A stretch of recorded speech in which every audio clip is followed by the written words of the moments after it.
Thomas Paine, Thomas Paine, Thomas Paine, Sam Adams, Sam Adams, Sam Adams, Benjamin Franklin, Benjamin Franklin, Benjamin Franklin. These men spoke up for what they thought was right. From their courage came such documents as the Declaration of Independence and the Constitution of the United States. From their willingness to speak what was sometimes unpopular but right, we enjoy such liberties as freedom of speech, the right to keep and bear arms, and freedom of religion.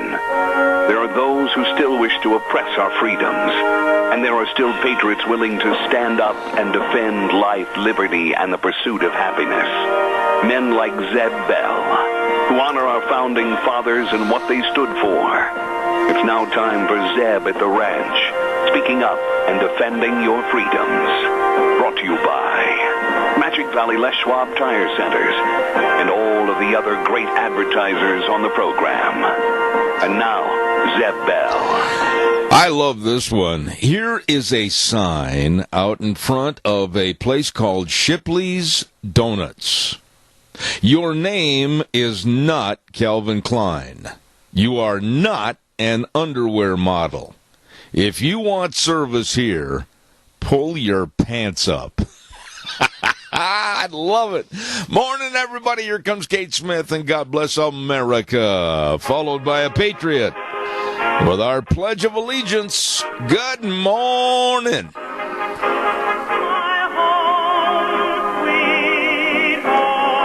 Oh, I love that song. Thank you very much, Kate Smith, and God bless America. Good morning to you on this Tuesday, May 2nd. And right now, without further ado, let's go and tell you about this is Zeb at the Ranch. I'm Zeb Bell with our major sponsor, your Magic Valley Les Schwab Tire Centers, all 7 locations serving you, along with some of our great advertisers like Western Way Services, always at your disposal. Call, get on the route service, 734-6969. Let's go to the phone line and have our Pledge of Allegiance. Good morning. Well, good morning, sir. There you are, Buckwheat. Go ahead. Yes, sir. I pledge allegiance to the flag of the United States of America and to the republic for which it stands, one nation, under God, indivisible, with liberty and justice for all. Thank you very much, Wheels. And right now, let's go to the weather forecast. Ramsey Heating and Electric and Lennox offering qualified rebates up to $1,700 on their home comfort systems. You better check it out. Call Ramsey Heating and Electric at 678-0459. Ramsey Heating and Electric and Lennox, saving you money. Here's the weather.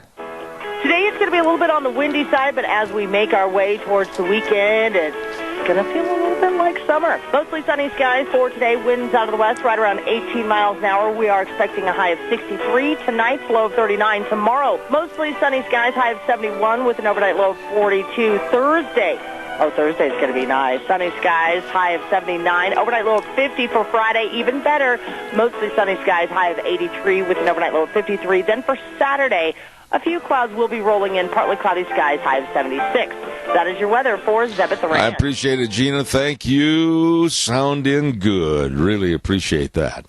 Hey, don't forget the Burley Livestock Sale Yard with a big sale on Thursday this week. Absolutely the sale that works for you. Burley Livestock Sale Yard, 1100 Occidental Avenue in Burley, 678-9411. Merv May, Cade, Rogge, Lance, Udy, all of those folks working for you. Call for consignments, 678-9411.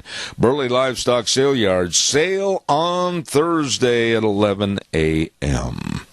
Don't forget, too, if you need your clothes cleaned, you're standing around in rumply crumplies, and you look at your closet and you're going, I haven't got anything else to wear. Well, you better take your clothes into Daryl's Cleaners. By the way, too, a lot of people don't know that they will wash your clothes, too. They've got the capability of washing your clothes. You've been going here, there, and everywhere, and you looked at the pile over in the corner, and you go, holy cow, I don't have any clean socks. Well, I'll tell you what, take all your clothes right down there and get them cleaned at Daryl's Cleaners, 1223 Albion Avenue in Burley. Really, really nice people serving you. We've got a busy program this morning, and I want to highlight some of the people that are going to be on this morning. At 9:06, we've got Chaim Mendelbaum from the legal, let's see, he's a legal counselor with the Energy and Environmental Legal Institute, and we're going to be talking about the revamping of some of the EPA policies. And at 9:30, right here in our studio, we're expecting him to drive in about an hour from now, right, as a matter of fact. Lieutenant Governor Brad Little is going to be here this morning.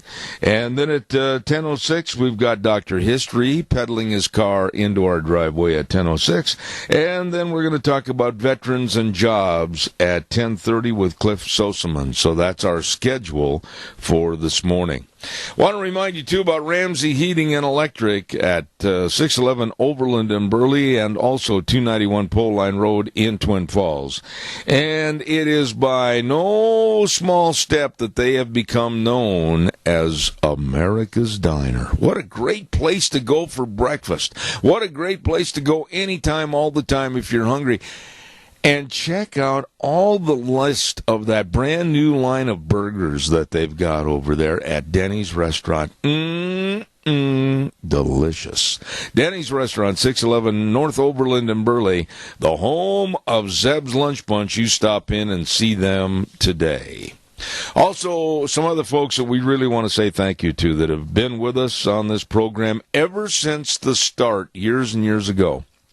And that's Ramsey Heating and Electric at 2600 Overland Avenue in Burley. Number to call, 678-0459, for all your heating, cooling, and electrical needs. Don't shop around here and then run over there and then have to go back over there. You can get it all at one place. They've been serving you for over a half a century. Wow. Ramsey Heating and Electric at 2600 Overland Avenue in Burley, where they provide warm winters and cool summers. I have a question, and, you know, a lot of people say, well, you're nitpicking. No, I'm not. I'm very concerned. Twin Falls, for some reason, is just heck bent on creating new verbiage that says, we're a welcome city. But there was a story on the op-ed page Sunday in the Times News. I commented briefly about this yesterday.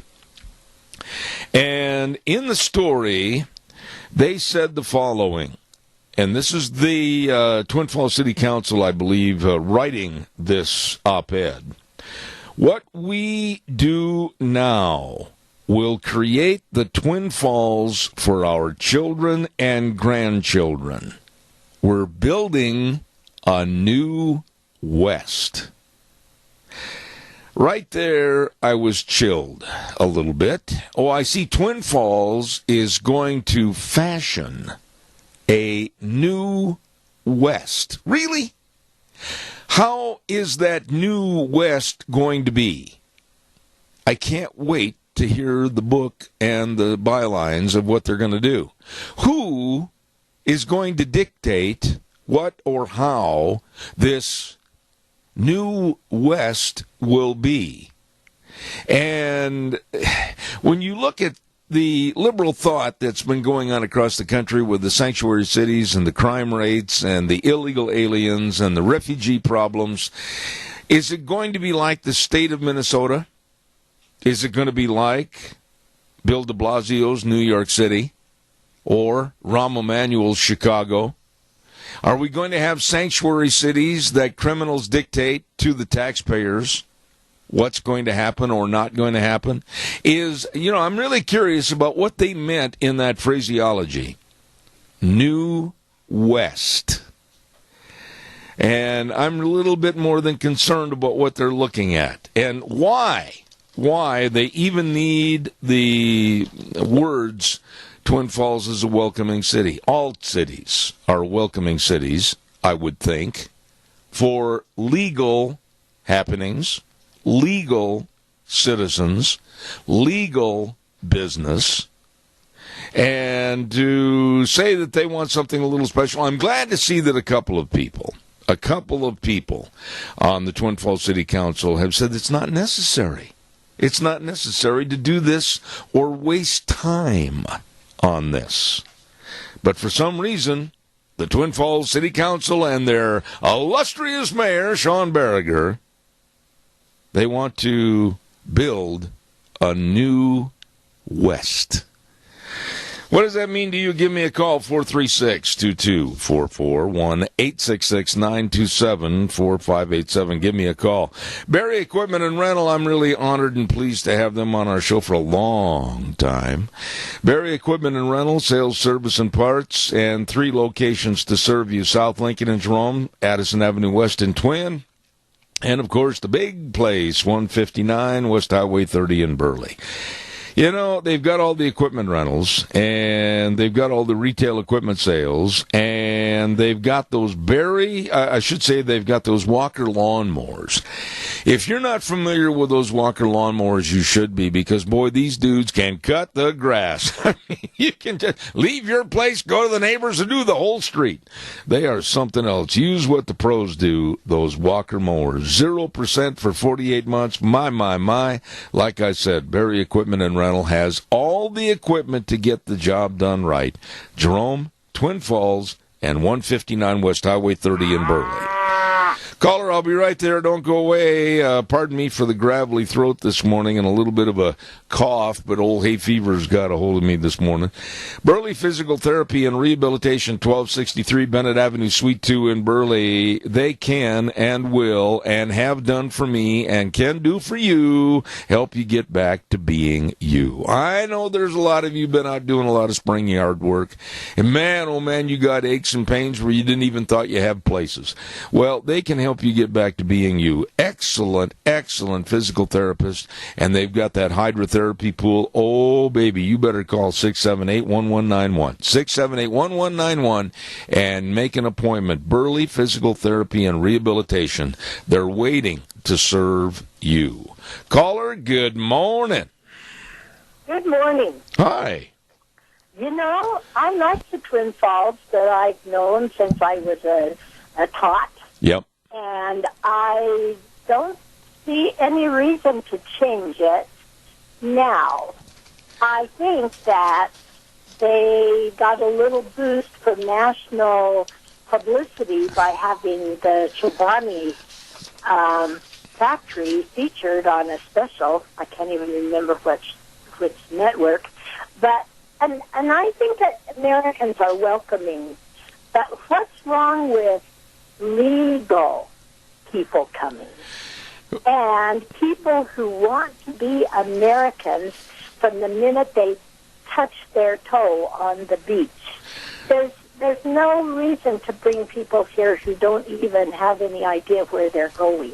Chris, can you honestly tell me, and I think you're going to be on my side on this, can you honestly tell me that America today, right now today, is still the melting pot of all the world trying to come here in a legal fashion and assimilate as Americans in their new home country and stand with tears in their eyes looking up at that flag? I don't see it, and I'm scared that that's not the case today. I don't either, and I know for a fact because my husband's family immigrated to the United States all legally, and they were so thankful to be here that they learned the language on the boat on the way over here, and they didn't come without documentation and permission. And I think that you know, when you work a little harder to become a legal American, and then you get right on becoming familiar with all of our laws and everything, then you really are committed. But I just don't feel the way. I think so many of them have a mission to do mayhem before they even get here. You know, there was a comment made yesterday, and I don't know if you caught it or not, but there was a comment that was made during the CBS News, I think at the 9 o'clock hour, and they were interviewing one of those millennials that was involved in the riots and the Molotov cocktail throwing and everything in Chicago and Portland, one of the people from one of the locations. And this kid made a comment. He said, everybody should come here to America. They all They all have the right to live the American dream. I don't know about you, but no, that's not the way it should be. I don't want everybody coming to America. I don't want it to become a cesspool of people, good, bad, ugly, whatever, like a Clint Eastwood movie. I don't want to have to figure out how we're going to support them. I don't want to have to figure out how we're going to house and feed them. I don't want to know about all the welfare packages we've got to grow and pay for to take care of them. This is the kind of comment that infuriates me. Well, I'm afraid that we have an awfully lot of young kids, high school age and early college age, that are still so green behind the ears that they have not had to get out and compete with somebody who does not have the abilities that they do, and the other guy gets their job. Yeah. They are not having to move into a neighborhood that they've never even been in before, and all of a sudden the neighborhood doesn't look quite like what they had expected. Yeah. And I'm not prejudiced. I really do love people because I've had kids from all over the world stay in my home. And my husband's family immigrated from Japan to get away from the war. But they came here on the boat. They were learning all the things that they needed to become good Americans. And don't kid yourself, they had the language pretty well under control, too, by then. But it's not like any of those people, well, a lot of them that are immigrating here want to be Americans. But how do you just open up the floodgates and let them all come in? Well, my question is this then, going back to that op-ed piece in the Times News. We're building a new West. Would you please go back to the original thought this morning real quick? I've only got a minute left. And explain to me what's wrong with the old West. What's wrong with the West today with its values and family values and its heritage and tough people living through tough times and working hard to make something of themselves. What is this about building a new West? I don't know. I kind of like the West the way it is. And we've got a lot of diversity in our area, but everybody has taken the time to acclimate and become loyal and hardworking, and they have higher values. I think that people on the East Coast may see the West as something that needs to be changed.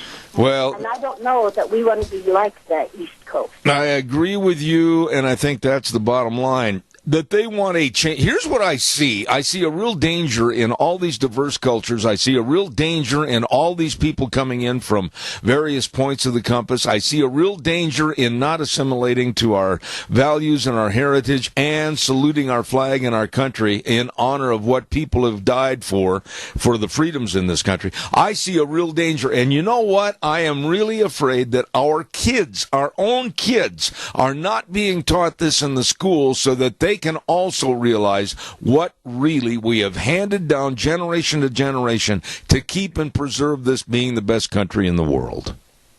Well, I think the school system has a lot to do with it.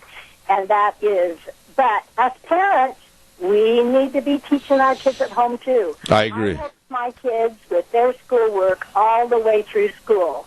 And when you help your kids with their schoolwork, you ingrain your principles. I agree. Chris, I got to run, but thank you so much. I appreciate it. Bye. Thank you. Calls welcome, 436-2244, 1-866-927-4587. Ag Express is looking for drivers. That's right. Retired folks are welcome. Full and part-time positions. I'm telling you, they'll really work around your schedule. They're looking for drivers, and you can drive 2 or 3 days a week or whatever works best for you. And you're home every night. They've got great vacation plans. They've got super benefit programs. All you have to do is call Dale and Paul at 438-8886, Alan in Twin Falls at 731-2495, or Russ in Burley at 431-7175. Ag Express is looking for drivers. Ag Express is looking for you. All right? Give them a call. By the way, too, don't forget, if you're noticing maybe a little diminishment in your hearing, I urge you, really urge you, I did, a couple of years ago, got a hold of Dr. Christine Pickup over at Mount Harrison Audiology and Hearing Aids. And she helped me. She can help you. And it's not old age that brings on the lesser hearing. It could be something related to your medicine. It could be something related to your health as far as a disease or whatever. Many, many, many things that they can take a look at and help you with. Call 312-0957. And they're located right across from the Minidoka Hospital Emergency Room, Mount Harrison Audiology and Hearing Aids. You give them a call today. All right, calls are welcome, 436-2244, 1-866-927-4587. One of the things that I'm really upset about this morning, and you should be too, we talked about this a couple of weeks ago, about this Muslim woman, Linda Sarsour. Remember that name. You're going to be hearing a lot more about it. She had been contracted to do the commencement exercise speech at the City of New York University. And she is a strong advocate of implementing Sharia law, Islamic Sharia law here in this country. She hates Israel and the Jewish people. And she said of many of the Jewish people, they were a waste of a body. She speaks to our college students at the City of New York University, and at the same time we're sitting here scratching our head, why can't conservative Ann Coulter speak about family values, political values, and the values of America at Berkeley? And then these lame liberals come out and say, oh, well, no, we can't have Ann Coulter speak because finally, after all their balderdash of making excuses and canceling her contract last Thursday, April 27th, they said, well, we had to cancel the speech because of the safety of the students. We have a known terrorist lover, Linda Sarsour, Muslim woman that advocates Sharia law, hates Israel, and she can speak in New York, in the Big Apple, and twist and turn the minds of our young people, but Ann Coulter cannot speak in Berkeley because these perverted sickos that supposedly are the college heads said it might not be good for student safety. Would you please explain this to me? That on the one hand, we'll let the left loons come in and spread their hate and spread their absolutely demise to America. And on the other hand, someone that's conservative with values for this country, they can't speak. Give me a call, 436-2244, 1-866-927-4587. Come on, somebody break the ice and give me a call. I want to hear from you. Besides that, I got a little bit of a sore throat, so you can help me out this morning. Don't forget to our friends at Lennox. I'd like to remind you that, oh my goodness, along with Ramsey Heating and Electric, they're all teamed up to offer you up to $1,700 in rebates. Oh, my goodness, on all the gas furnaces, air conditioners, heat pumps, on qualified Lennox home comfort systems. All you have to do is call Ramsey's at 678-0459. Ramsey Heating and Electric and Lennox, saving you money. All right, callers, don't be chicken. Give me a call, 436-2244, 1-866-927-4587. How many of you saw that newscast last night where they were saying, now picture this, how many of you do this with your right hand? Leave your left hand on the wheel if you're driving, please. Make the okay sign. Is everything all right? Hey, I'm okay. I've done that a gazillion times probably in my life. That may be a mild exaggeration, but I've gone, okay, yeah, we're right. Now, the left is so pitiful. They are coming out and said last night that if you give the okay sign to someone, you're actually, according to these left fruitcakes, giving a sign for white power and racism. I know. You're like me. I had to scratch my head last night and say, what? What? Yeah, they said somehow they figured it out that with the OK sign, it's a W, and the P sign, WP, for white power. And they're raising all kinds of heck over anybody that would give the OK sign because that absolutely signifies white power. I'm telling you, there is not enough aspirin in the world to give to these left liberal loons to tell them to lay down, take an aspirin, and you'll feel better in the morning. I've never heard so much lunacy going on in our country and the world today. It's like the story that we covered yesterday. It was on the news last night. I was one of the first ones to hit it. That over in England, they don't want you to clap anymore at events where you clap and you might cheer a little bit. No, they don't want you to go, hey! No, they want you to use your hands in the air silently. Just kind of wave your hands. I'm doing it. Can't you hear it? Yeah, they call it jazz hands.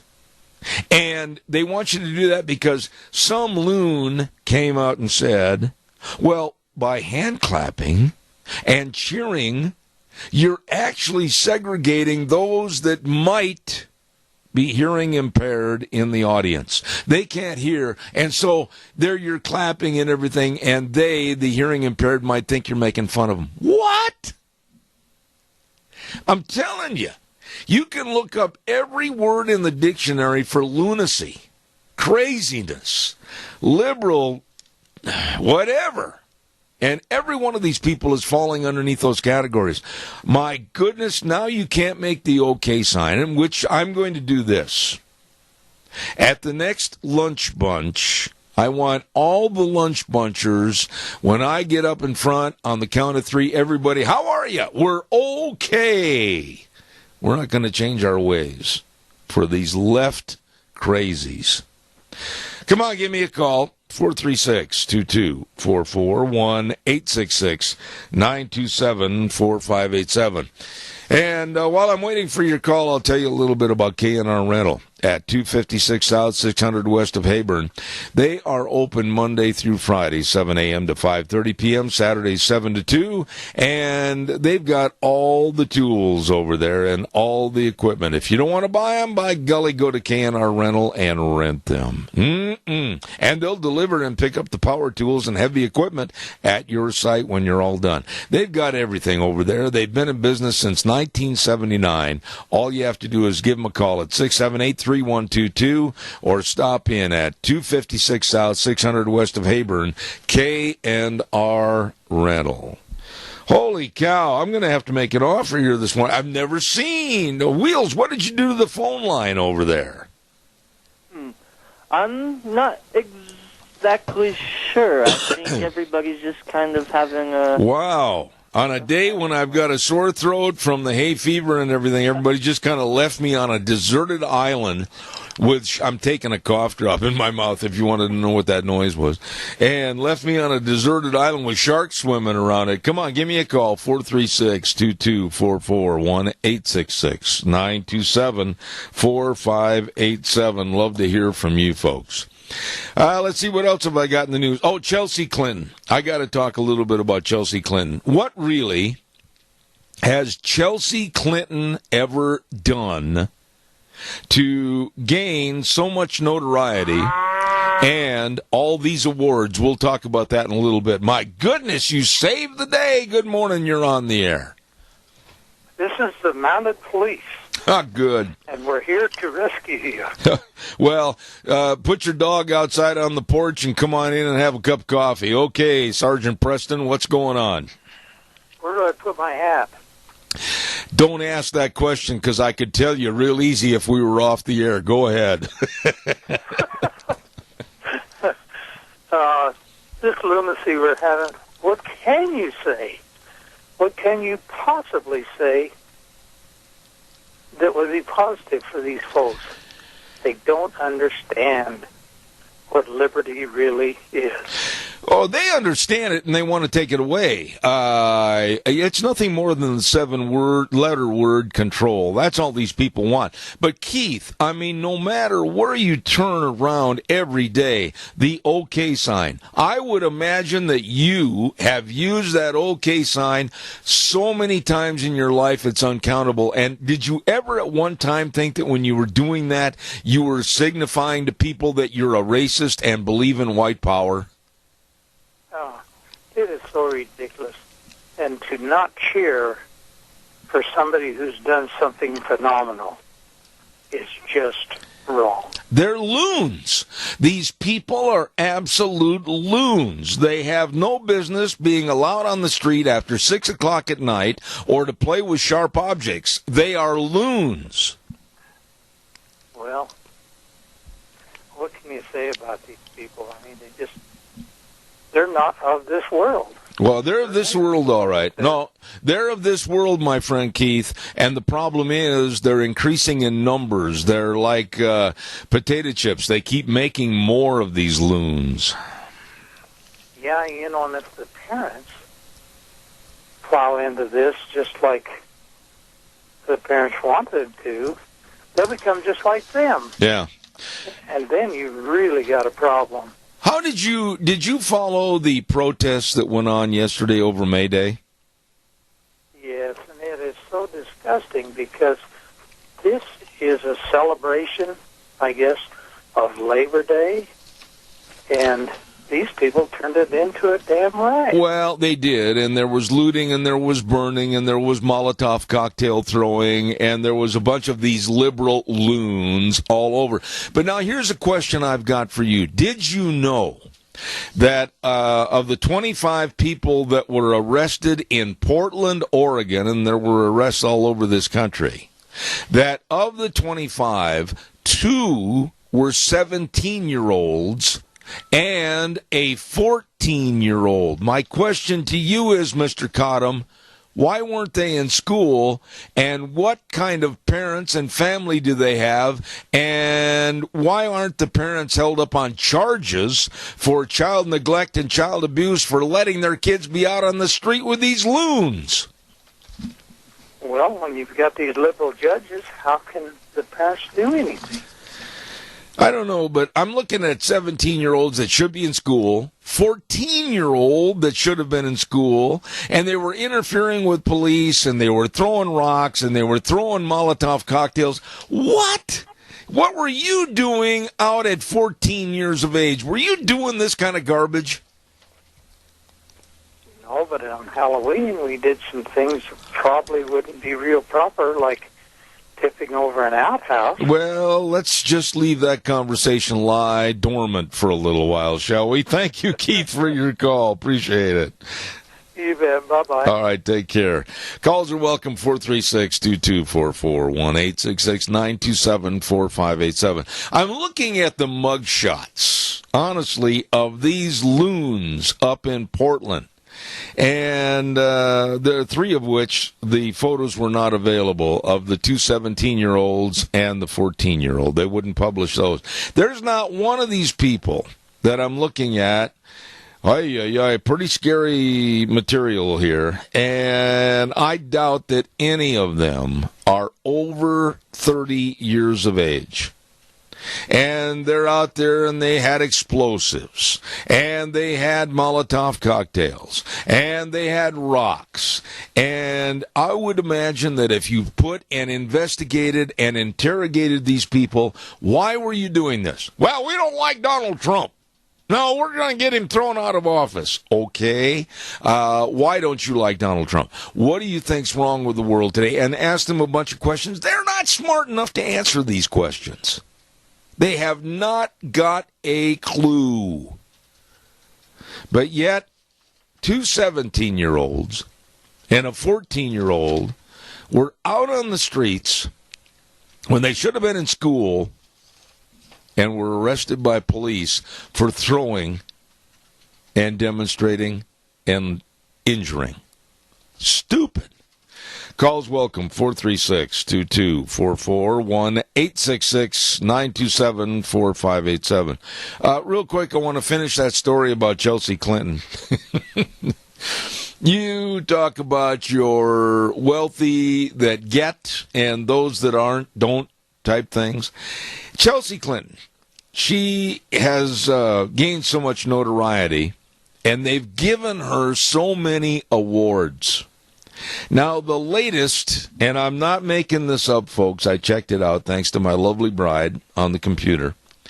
The latest award that she is getting is a huge humanitarian award, I believe, from Variety magazine. And they put her on the cover, and she's supposed to be, oh, Chelsea Clinton, my goodness sake, she might possibly run for political office, and she's been so great, and she's done so much, and she's such a humanitarian. She supposedly was on the board of directors of a group that was going to pass out fruit to the poor and the homeless. She didn't really do a lot. The so-called grunts on the group, the ones that do all the work and the labor and the cleanup and the unboxing and the dishing out and the passing out and everything else, they really did all the work.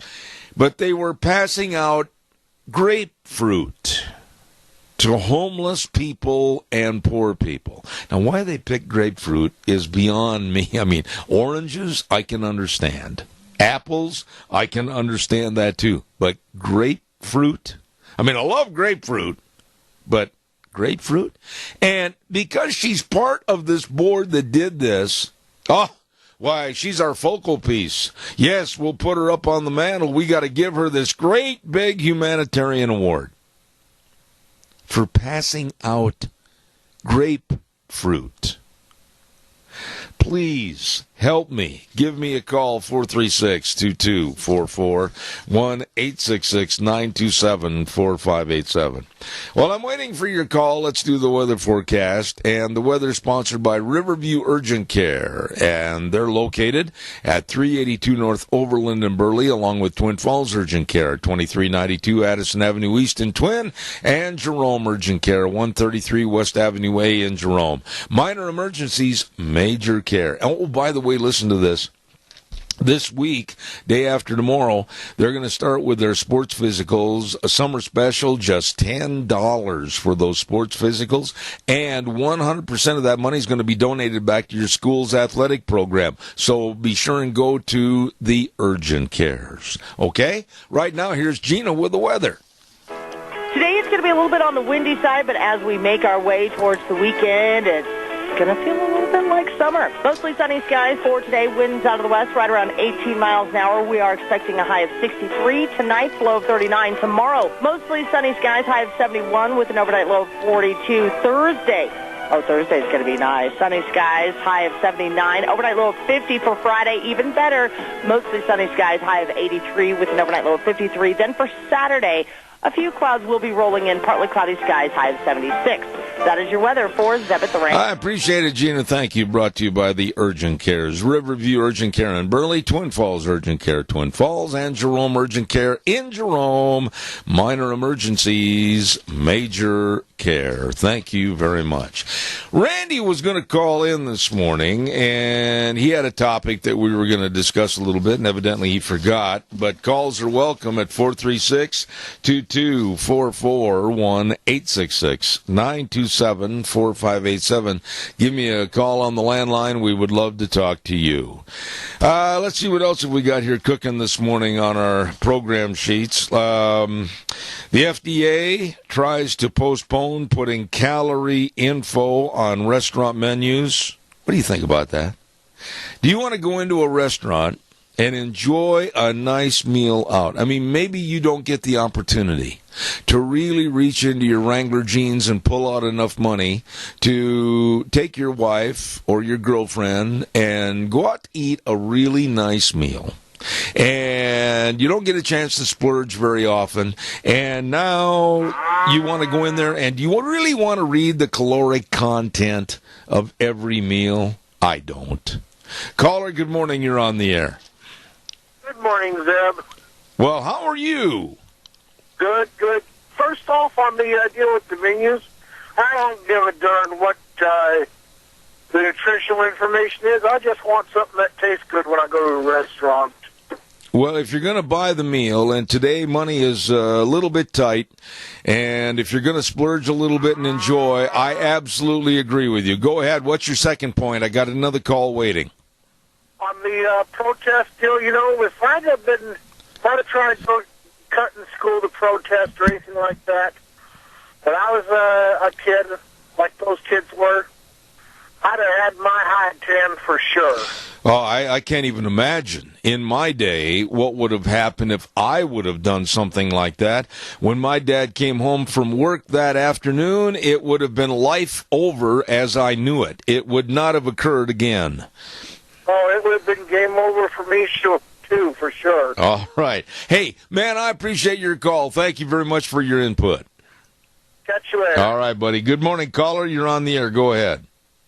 Good morning, Zeb. Yes, sir. I got a video program earlier this morning talking about kids and patriotism and flag and everything. My little granddaughter graduates from Oak Hill this year. She stands about 5 foot tall. She came home a couple of weeks ago, stood about 6 foot tall. And she says, "Guess what, Grandpa?" She said, "I passed the citizenship test award." She was filled with pride and honor, and it was rewarding to see that the efforts that Adam Powell and Senator Hampton put in is slowly taking effect. Now, George, what about this citizenship test? What about other schools, other areas, other districts? Is this a movement, hopefully, that's going to grow with popularity? It should. The bill that Senator Hampton got through last year, 2 years ago in the legislature, that all schools in Idaho does have to do the citizenship test and flag education. Okay. And also on the Rupert Veterans Memorial Incorporated bought U.S. Constitution books and flags books for all the schools, so they have to be taught now. Okay, what did you think, honestly, of this story that I was talking about a little earlier? About I've got a picture of all the mugshots of these wet-nosed punks that were protesting in Portland and burning and tossing Molotov cocktails, and 3 of which were only 17 and 14. I think they ought to haul the parents up on charges. We should. Accountability starts at home. And I got a little bit of sympathy for the kids. I don't respect a lot of these little kids today. But they never had no brought up at home. Today we got kids raising kids. And a lot of these younger generations never had to do with it, like Vietnam or World War II or Korea. And so they're ignorant, I guess, if that's a proper word to use, on what the flag, what the United States stands for. Amen. George, I appreciate your being on the air with us. Hey, real quick, and I mean real quick, George, because I've got to get some other things in here, but the 3rd annual Idaho Roll Call Memorial Ride and the program is going to be on May 27th, right? Yes. Yes, it's open to the public. We'll have a short program. There'll be food. Combat veterans will come in on their bikes. We're working on to get some keynote speakers, and all proceeds from this goes to get flag education in school. All right, George, God bless you, man. We'll be talking more about that next week. I appreciate it. Thank you so much. You betcha. All right, thank you. That man and his wife have done so much for our veterans. and for the POW MIA program, and I just have the utmost respect for them. Calls are welcome. Come on, give me a jingle. 436-2244, 1-866-927-4587. You know, a lot of folks, I wish that they look at their watches and say, oh my goodness, we're almost at the end of the first hour, and then they call and we can't give them much time, so I still got some time. Give me a jingle, and we'll get you in this morning. The spending bill that Trump is looking at right now this morning and that the Republicans are trying to jam through, I don't know where they're coming from, but I don't like it. They're still going to fund Planned Parenthood. They're still going to fund with the monies to EPA. Wait a minute. I'm just shortening the list here a little bit this morning, but we were told, we were promised, we were basically coerced during the campaigns that Trump had said, I am going to do this, I am going to do that. But there is a fraction of the Republican Party that wants to keep the same old, same old. And to them, I point a finger of condemnation. Now, next week, we're going to have Senator Mike Crapo on the program. And then we're also working on Senator Jim Risch. Mike, of course, is on usually about every 2 weeks. But I don't pull punches with either of them. And I'm going to tell them, hey, you know, you need to form coalitions of power back there with other senators and get the job done that the people want. You've got control of the House. You've got control of the Senate. You've got the man in the Oval Office that you, as a party, have to support because he did represent the Republican Party. Now let's get something done for us, and enough of this internal bickering. They're like a bunch of doggone school kids arguing over somebody's Snicker candy bar. It's about high time we were the focal point. We were the ones that said we don't want to fund Planned Parenthood anymore. We don't want to give all that money to the EPA. We want our voices heard. And unfortunately, that's not happening, even now, with all the control by the Republican Party. Maybe you're not upset about it, but I am.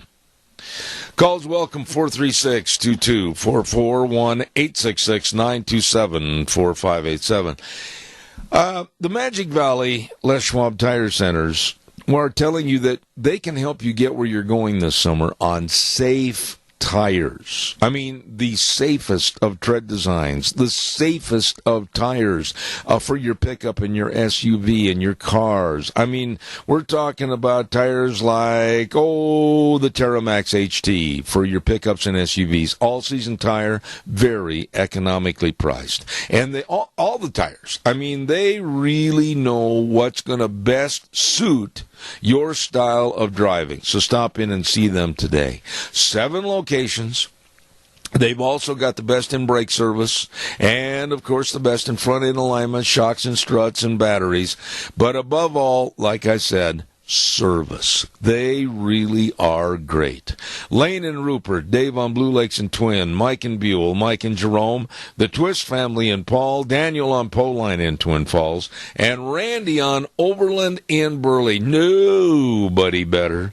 Your Magic Valley Les Schwab Tire Centers. You stop in and see them today. Let's see, what else have I got here real quick.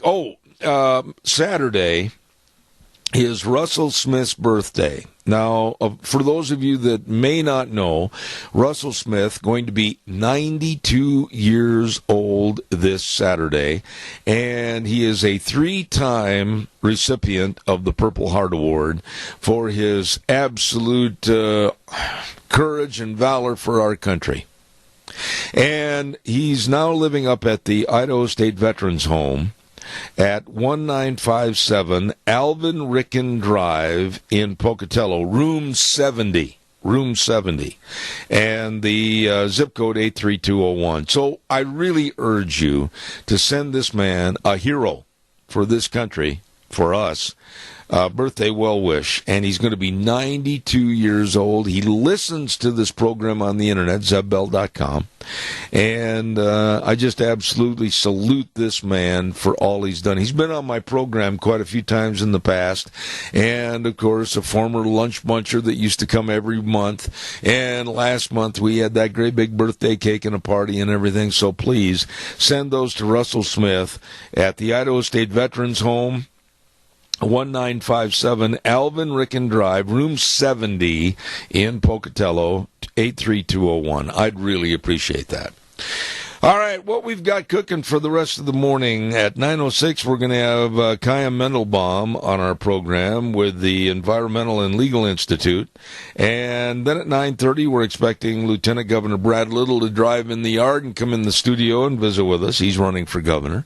And 10:06, Dr. History. And then at 10:32, Cliff Soseman will be on our program talking about honor, courage, and commitment, HCC Incorporated, for our veterans. Very important. Right now, let's send it back over to our main studio. We're getting ready for the CBS News. I'll be back in about 7 minutes. Don't you go away.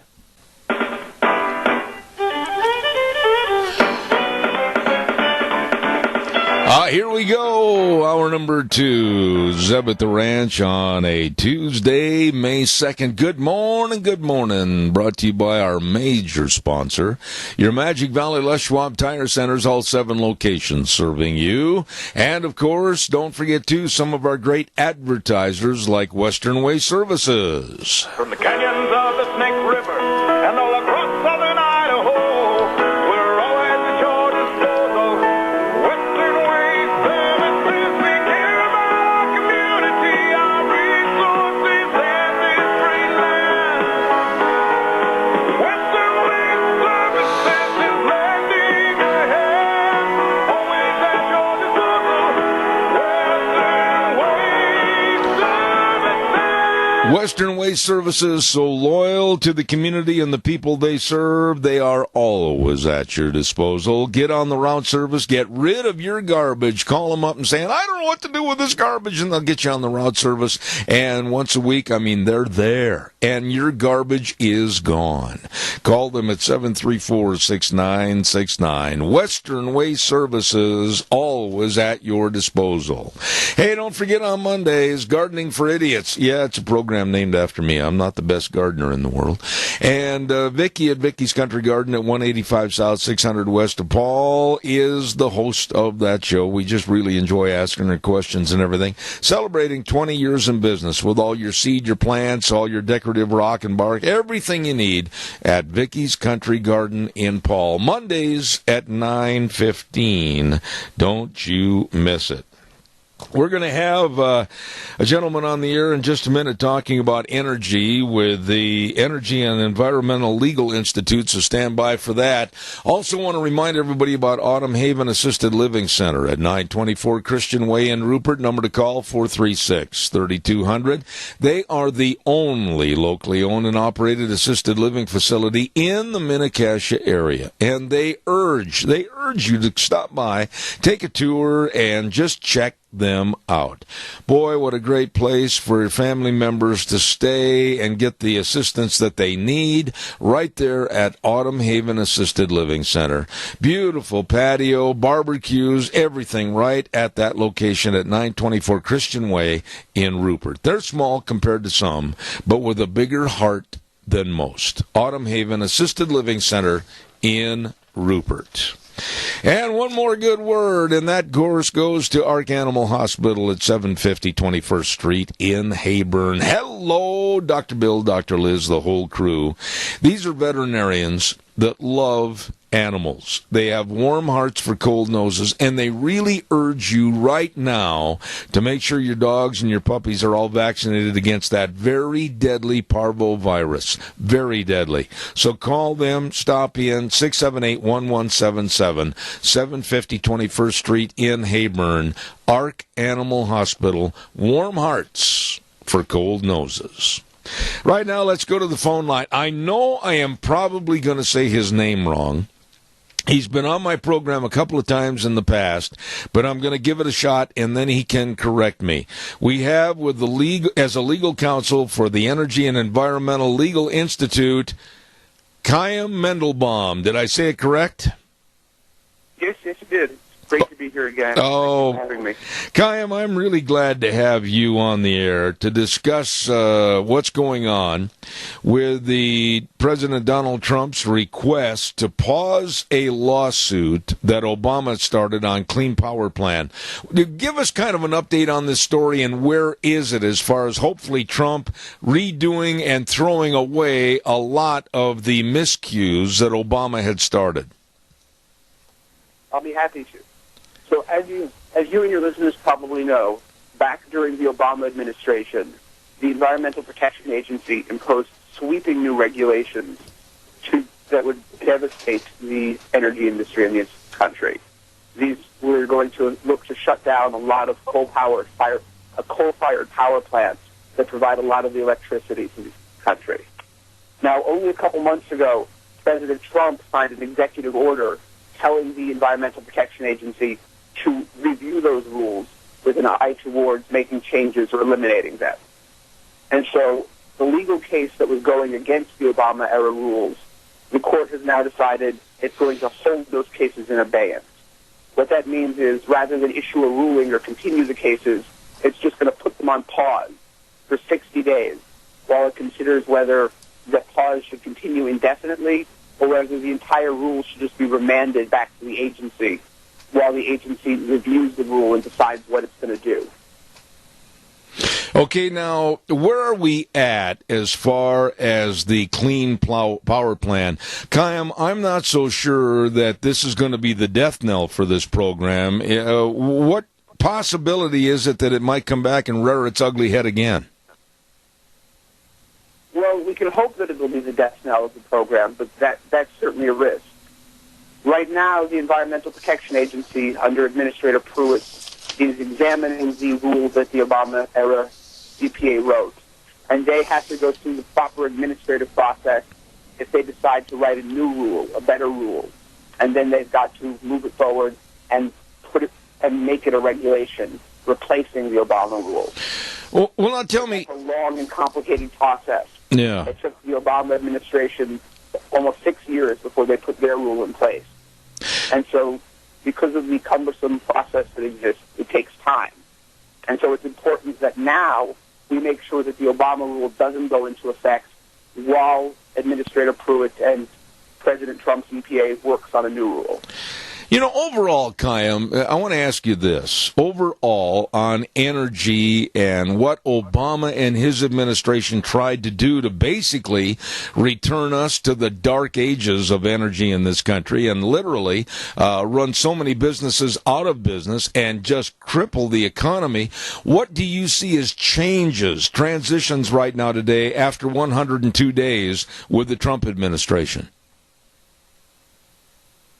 Well, it's still early, and so we haven't seen as many changes as we would like, but certainly there's an attitude change. And President Trump has talked about reforming the regulatory process to try and return power to states and local communities rather than having the federal government try and do everything, which was so popular during the Obama administration. And that's an important step. But there hasn't been as much concrete development as anyone would like to see. We've seen executive orders telling agencies to begin reviewing rules and regulations, but it takes a lot of time to actually repeal any rules or regulations. And so right now, we're still in sort of a wait-and-see pattern, waiting to see how quickly the Trump agencies are going to move to get rid of some of the rules that the Obama administration imposed. You know, and let me ask you this question, because I'm very concerned in the new spending bill, the budget, if you will.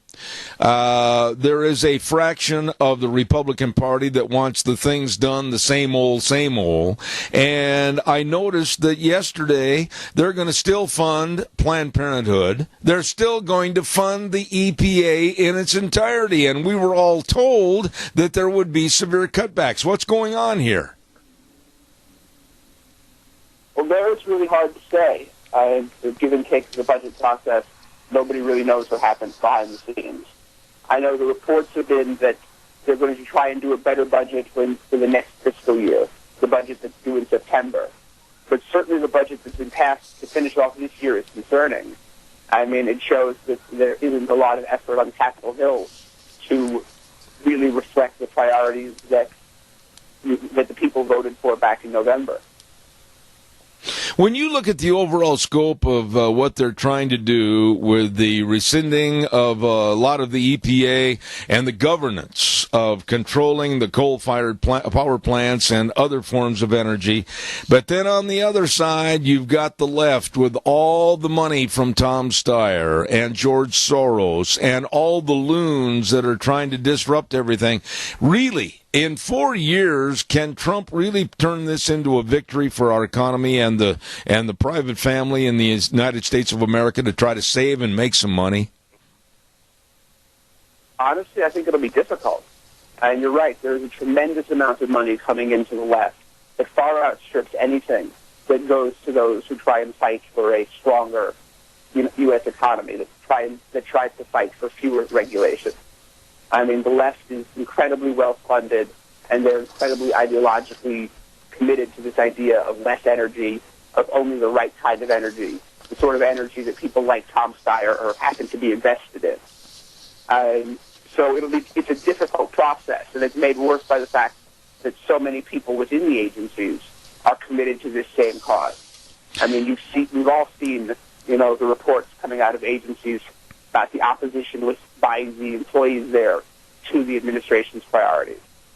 So I think it's going to take more than 4 years. I think we need 8 years, and I think we need committed people everywhere who want to roll back these regulations in the agencies, on Capitol Hill, and in the White House. In your opinion, Chaim, and you're a very sharp young man, but I've come out on this program many, many times and said that global warming / climate change, whatever they want to call it, is nothing more than a hoax and nothing more than a control issue for the populations of the world. And during the campaign, Trump came out many, many times and dismissed climate change as a hoax and not even worth thinking about, and has said that they were going to withdraw from the Paris Climate Accord. What are your thoughts on all this? Is he going to follow through, or with his daughter Ivanka and her husband, who seem to lean towards climate change, are they going to be an influence to where maybe he might change his mind? I certainly hope not. We need to withdraw from the Paris Accord. President Trump made it a signature promise during his campaign, and it's something he needs to follow through on. Because ultimately, if we don't, then that's going to come to be seen as an obligation of the United States. And someday someone's going to sue in court and find a liberal court that's going to order the United States government to do what the Paris Treaty said. Now, it's not a legitimate treaty. It wasn't passed by the Senate. It wasn't approved in any proper fashion. But someday, if we don't do something about it, you're going to find a judge who says, yeah, that should probably be a law. That should probably stand as equal to the laws of the United States.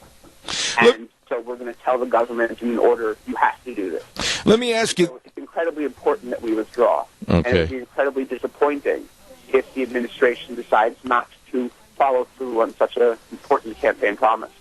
Chaim, let me ask you this. I'm sure you've read it. I'm sure you understand all the ins and outs of the Paris Climate Change, the Accord. What devastating particulars stand out to you as far as what it would do to hurt and harm the United States, our economy, and our industry? Well, what stands out to me in particular is two things. First, even though the Accord requirements start off relatively reasonable, they ramp up over time.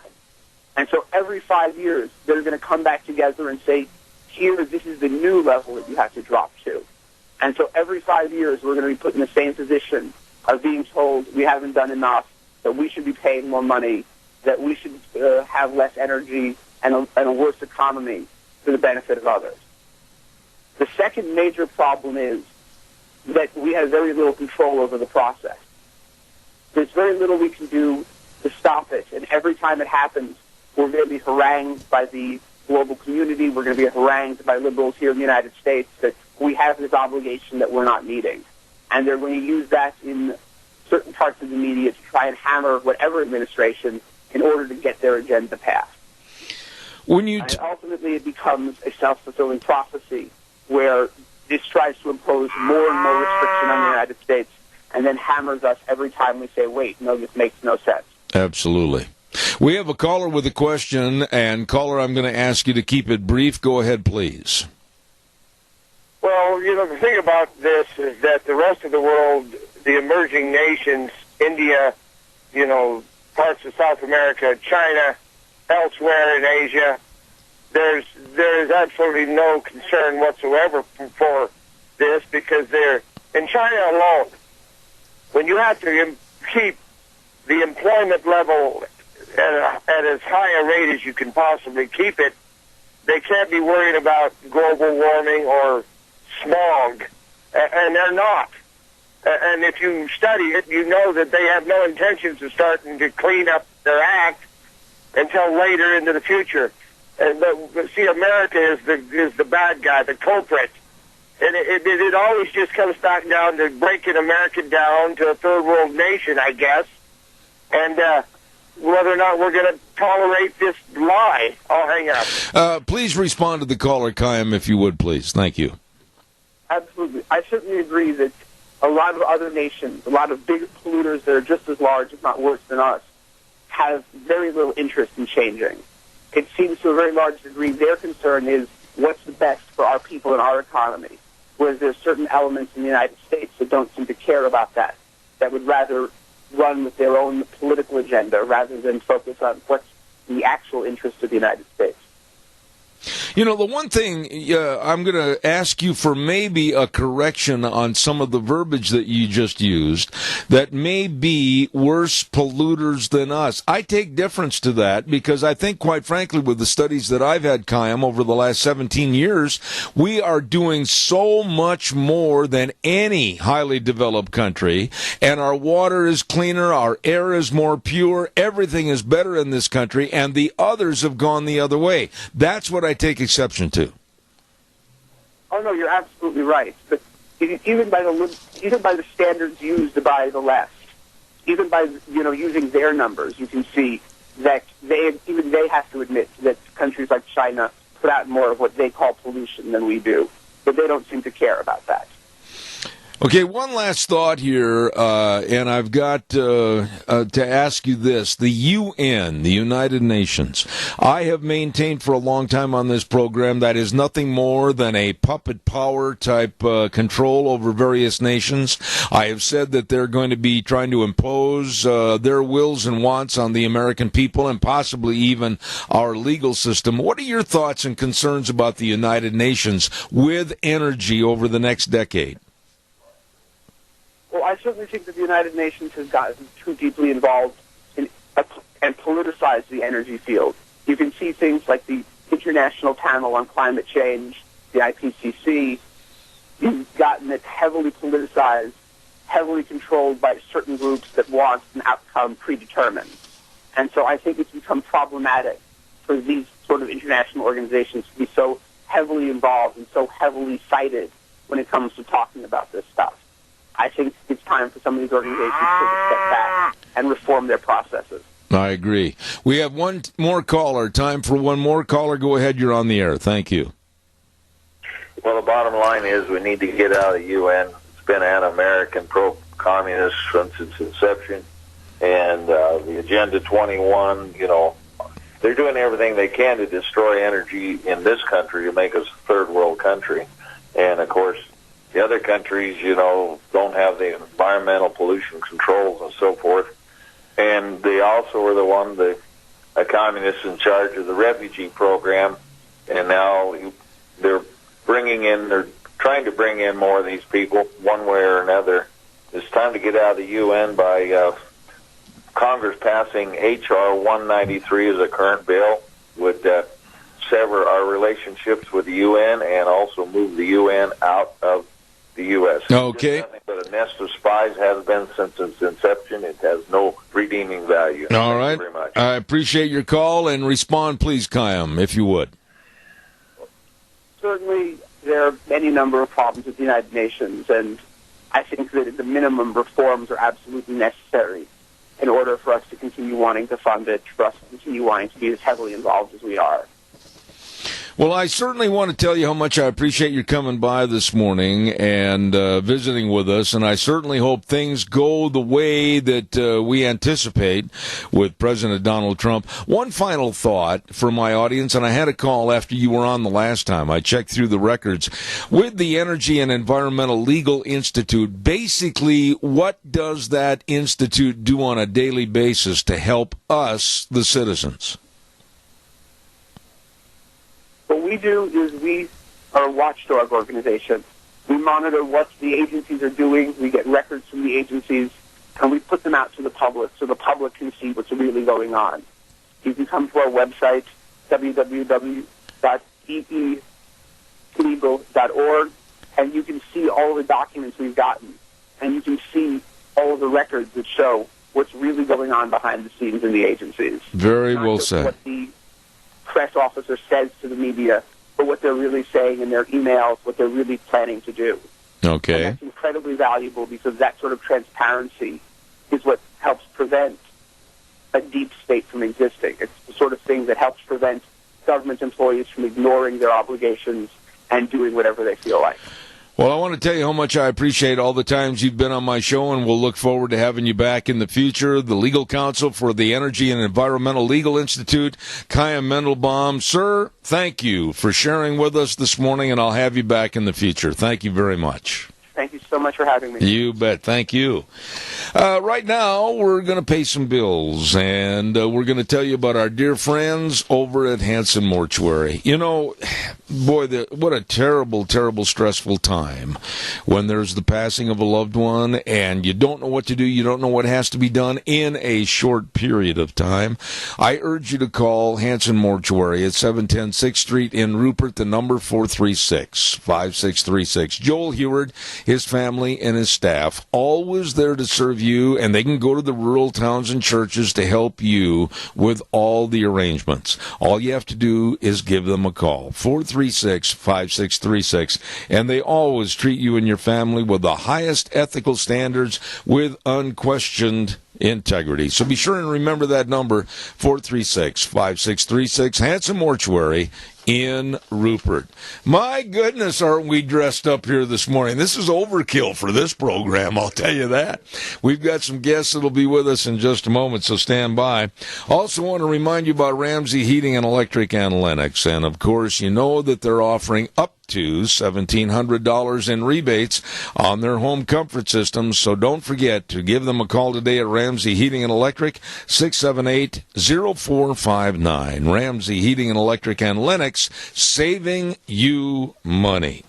In just a moment, and he's coming in the studio right now, we're going to have Lieutenant Governor Mr. Brad Little on the phone with us, and live and direct from my office, so stand by. Don't forget Let's Ride, 270 Highway 24 between Rupert and the World. They're open Mondays through Fridays, 9 to 6, Saturdays, 9 to 4. And if you don't have a four-wheeler, you don't have a side-by-side, you'd better stop in and take a look at that showroom floor. My goodness, they've got all kinds, all colors ready for you because this is where the fun is sold. Stop over and see them today. Nick, Randy, the whole crew at Let's Ride, 270 Highway 24 between Rupert and the World. Yes, it's true. It's where the fun is sold. While you're over in that neck of the woods, too, don't forget our friends at Cameron and Siemens Insurance. They're located at Highway 24 between Rupert and Burley, and they would love to see you come by and talk about life insurance, health insurance, retirement planning, employee benefits, all of this and more from some individuals that are very accessible and devoted to your welfare. Please give them a call, make an appointment, 436-4424. Cameron and Siemens Insurance, Highway 24 in Rupert. Right now, without further ado, we're going to welcome up to the microphone, and I'm going to ask you to get real close to that directional mic.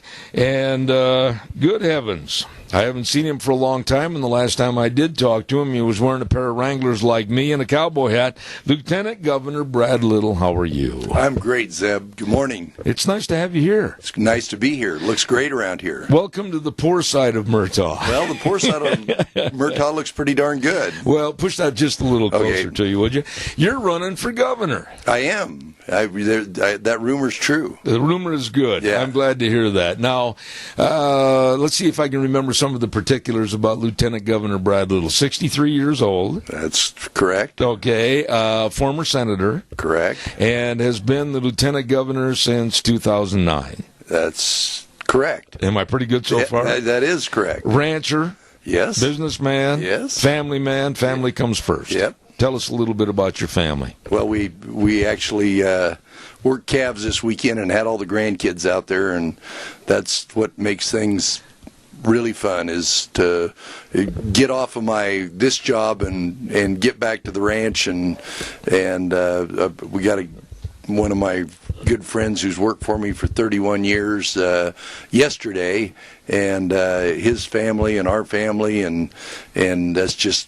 It just doesn't get any better than that. When you have a branding and you have grandkids and all the family, it could either be the Keystone Cops or the Ringling Brothers Circus. And some of the guys helping us had their kids there too, and we got a pretty good squirrel population, and the little kids were chasing the squirrels in through the branding corral, but we had nobody got hurt, and everything went just fine. So well, when the dust settles, it's a great day when everybody can sit around a campfire or something and have a glass of iced tea or whatever. Why do you want to be governor? Tell us that. Well, I mean, that's part of it. I mean, I think right now we've had too many kids that have had to leave Idaho for whatever reason. A lot of it's automation. I mean, I was looking at some of the tractors as I drove in here, how big they were, some of the cultivators, and, a lot of rural... You didn't see my little Ferguson out in the arena, did you?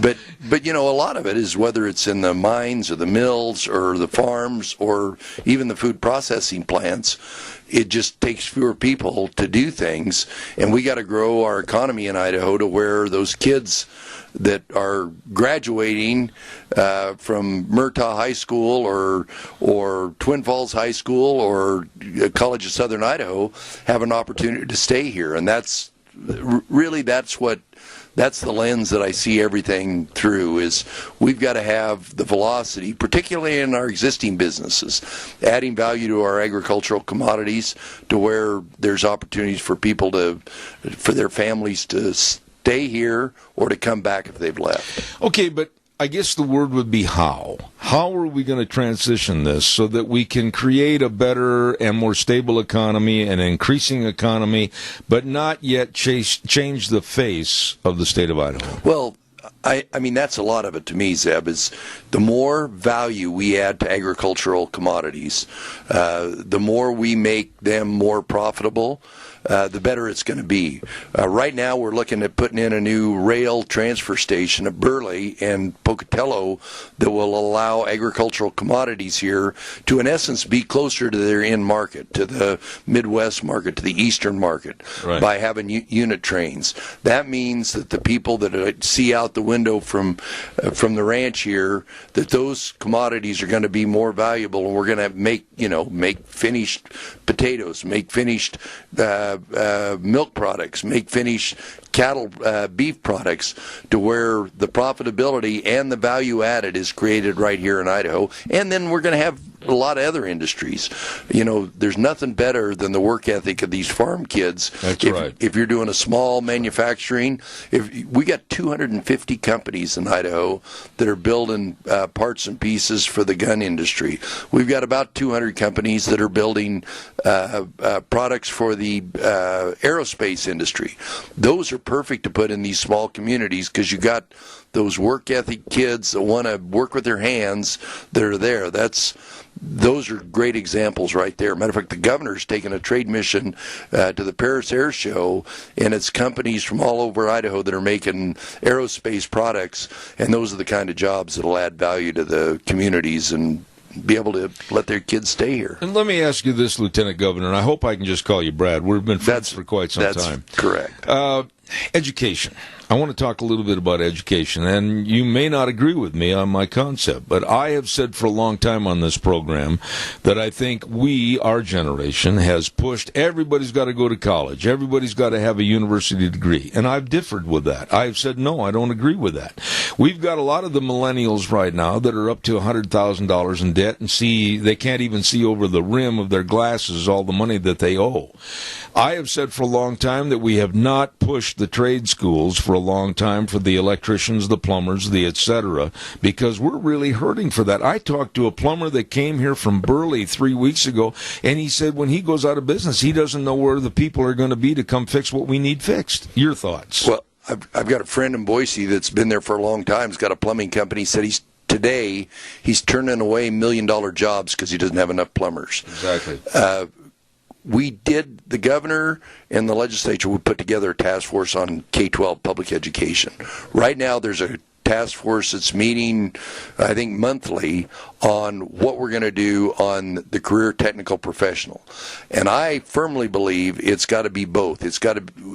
Some of these kids need to be able to leave high school with enough skills where they can feed their families. Right. When the economy got bad, a lot of the shop classes and those other classes were done away with. We are injecting money into that to where these kids can walk out of high school with the skills they need to be a welder, to program a CNC machine, to understand the engineering, understand the modern equipment in these new food processing plants that are being built all over this valley. Whether it's Amalgamated, whether it's McCain, whether it's Fabri-Kal, whether it's Chobani, the food processing plants of today are not our father's food processing plants where there was a lot of manual labor in there. And we can teach a lot of those skills at high school to fill in that gap that you addressed. Brad, can we do one thing, though, that is necessary if we're going to have that success? We've got to reinstill a work ethic in the younger generation. Do you agree? That's the most important, and the most important door to get that done is the front door of your house, to where A, the value of hard work, and B, the value of an education is appreciated. That I cannot emphasize that enough. I'm headed to Buell today, and the reason I've got this necktie on is this is the color of the I noticed that of Buell High School, which just got ranked as one of the best high schools in the United States. And we need these school districts that are doing the right thing, particularly adding these career technical. We need to talk about them. I'm a big local control guy, but we need to highlight these school districts that are being really successful so that their neighbors and the school districts adjacent to them learn from what they've done right. I'm going to speak at a graduation here in about 2 weeks where the kid that asked me will already have his associate's degree, and he's going to go on to get an engineering degree. But there's some of his classmates that have got all kinds of skills that they can go to work in a modern machine shop or a welding facility because of the education they're being offered at that institution. Brad, what would you say is the biggest challenge to the state of Idaho that has not been met so far by any administration previously? What would you like to really get your hands into and try to change to make better for the state? Well, I actually think you touched on it. I think the career technical professional education, in 2010, 11, any kind of a job was great. Yeah.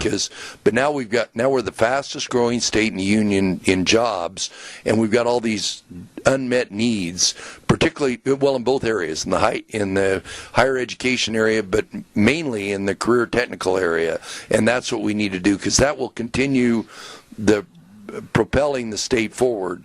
Obviously, because of my background, I'm always interested in water. That water, today we resolved part of that issue with the agreement that Speaker Bedke worked on summer before last, but we need to continue to emphasize both the quality and the quantity of water going forward because it's so important to our state.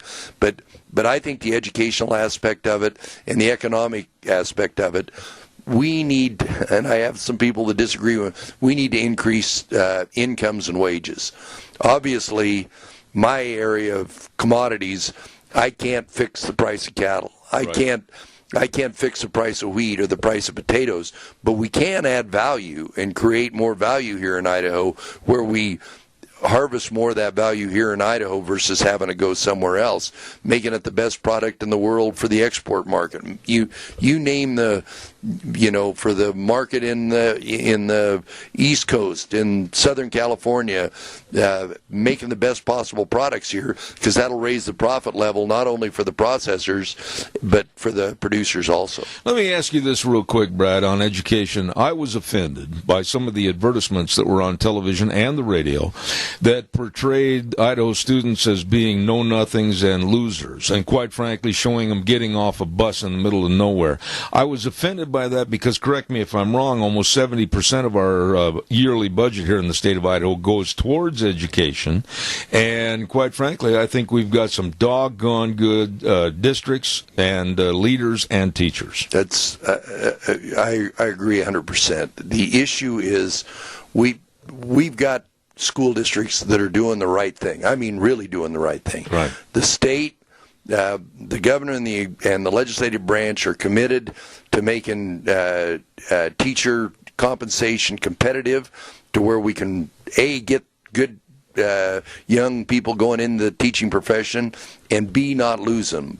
These communities on the edge of the state, particularly if they're next to Wyoming or next to Washington, have been losing a lot of educators, and that's why that was such a big priority. I am very happy that the legislature made that big investment this year in education, because it was a continuance of our plan to advance that going forward. We got a lot of work to do in education. There's no question about it. But we have examples all over the state of districts that are just doing a rip-snorting good job, and we need to highlight those and help those other districts get up to that level. Brad, when you look at the last question I asked about the biggest challenges to the state of Idaho, what do you think are the biggest opportunities for the state of Idaho? It's our resources and the people, but it's mainly the people. When I was down at the SHOT Show with a bunch of ammunition and gun manufacturers from Idaho. We were down in Nevada, and I almost had to beat them off with a club, the companies from California that want to come to Idaho. And obviously the regulatory environment, obviously the tax environment, obviously our pro-Second Amendment position, but mainly they talked about the recruitment of people to work in their plants. They just had a different mindset than what they had in California. It's that work ethic when they get here. If you talk to people that have got plants all over the world, all over the West, they will tell you that work ethic here in Idaho is incredibly important. I am concerned that because of some of the labor laws where we can't have kids, we're trying to get a bill through to where loggers' kids can go out with their moms and dads on logging jobs and not get cited for some labor violation. Absolutely. We've got the same thing in agriculture, but we need these kids while they're in junior high and high school to be exposed to a day's labor to where they understand it, so that when they walk out of high school or walk off of a campus, they know what it's like to work 8, 10, 12 hours a day, and that's expected of them, and in fact that they like it. Lieutenant Governor Brad Little, and we're going to have more with him in just a moment. Time for our weather, brought to you by Phillips Oaks Goodwin Crane and Company, CPAs, providing accounting services to the Mini-Cache area for well over 50 years. With the best of tax return preparation, tax planning, along with retirement planning, all of this and so much more. With 2 locations, Burley and Rupert, Phillips Oaks Goodwin Crane and Company. And right now, here's Gina with the weather. Today it's going to be a little bit on the windy side, but as we make our way towards the weekend, it's going to feel a little bit like summer. Mostly sunny skies for today. Winds out of the west right around 18 miles an hour. We are expecting a high of 63 tonight, low of 39 tomorrow. Mostly sunny skies, high of 71 with an overnight low of 42 Thursday. Thursday's going to be nice. Sunny skies, high of 79. Overnight low of 50 for Friday, even better. Mostly sunny skies, high of 83 with an overnight low of 53. Then for Saturday, a few clouds will be rolling in, partly cloudy skies, high of 76.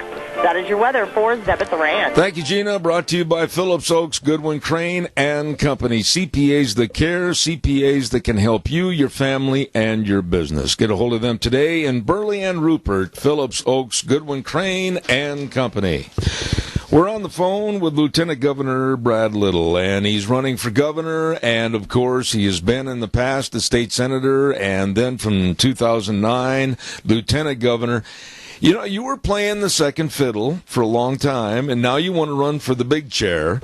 How hard is it trying to go from behind Butch Otter into the main office as the governor? I mean, that's got to be a tough deal, isn't it? Well, I've been very fortunate that the governor's been very, very generous with what he allows me to do, whether it's helping in appointments, doing interviews for people that are in agencies that do things that in my former life I had no idea. I participate in all the leadership meetings with legislative leadership, both the majority and the minority. I participate in all the cabinet meetings. I go to all the Capitol for a day for him. And then I spend a huge amount of my time doing economic development all over the state, and this valley has been one of the funnest ones to come to by far. So there are very few things that I don't think I've been exposed to. Obviously, this winter with the bad weather, a lot of what we were exposed to was both the effects of the massive snow and now the flooding. Matter of fact, the weather forecast about it warming up, I'm a little concerned about the Wood River Valley because they still got 200% of precip over there, and what's going to happen when if we hit 80 degrees. The same thing in the Payette River drainage and the Boise River drainage, but I still love a good spring. Idaho's a dry state. You want that precipitation. We just don't want it all coming off at once. Amen. You know, when you talk about some of the problems that if you become governor, you're going to have to address, and they're going to actually start on some of this soon. Infrastructure, it's fallen apart thanks to, in part, a lot of the moisture we had this year. Medicaid, health insurance. I mean, how would you respond to some of those problems because they have not been addressed and they have not been solidified? Well, I chaired the task force on transportation in 2010 or 11, I think, and I understand the problem. I also understand it's hard to raise taxes, and that should be. That's in our DNA. It should be. We have to make the case as leaders of the state of Idaho, both local and statewide, about the need to make, as the governor says, not doing your maintenance is the same as deficit spending. It just it doesn't show up on the balance sheet, but it is incredibly important that we maintain these threads that are important for the state to continue with commerce and to keep our people safe. Healthcare is too expensive. We are somewhat at the under the thumb of the federal government of the way they regulate healthcare.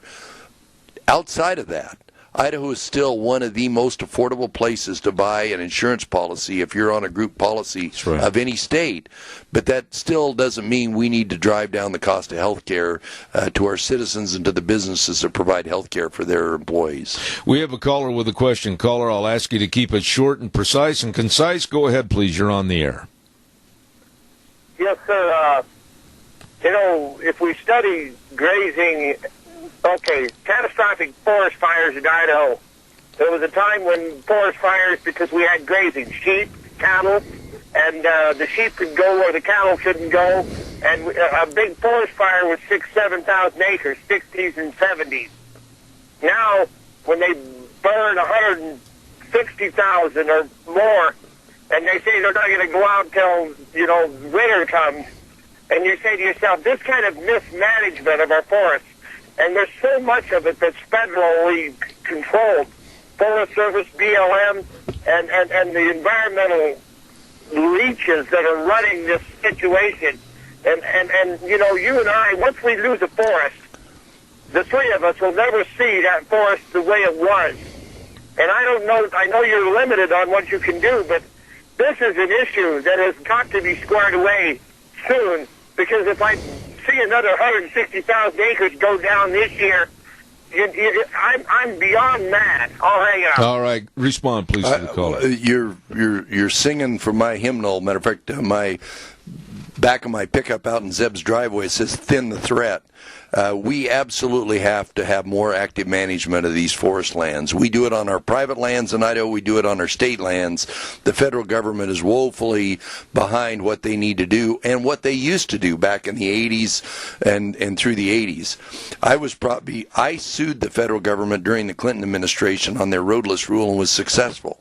I understand what it takes to get this done. And obviously, a big step is this new administration, the new Congress.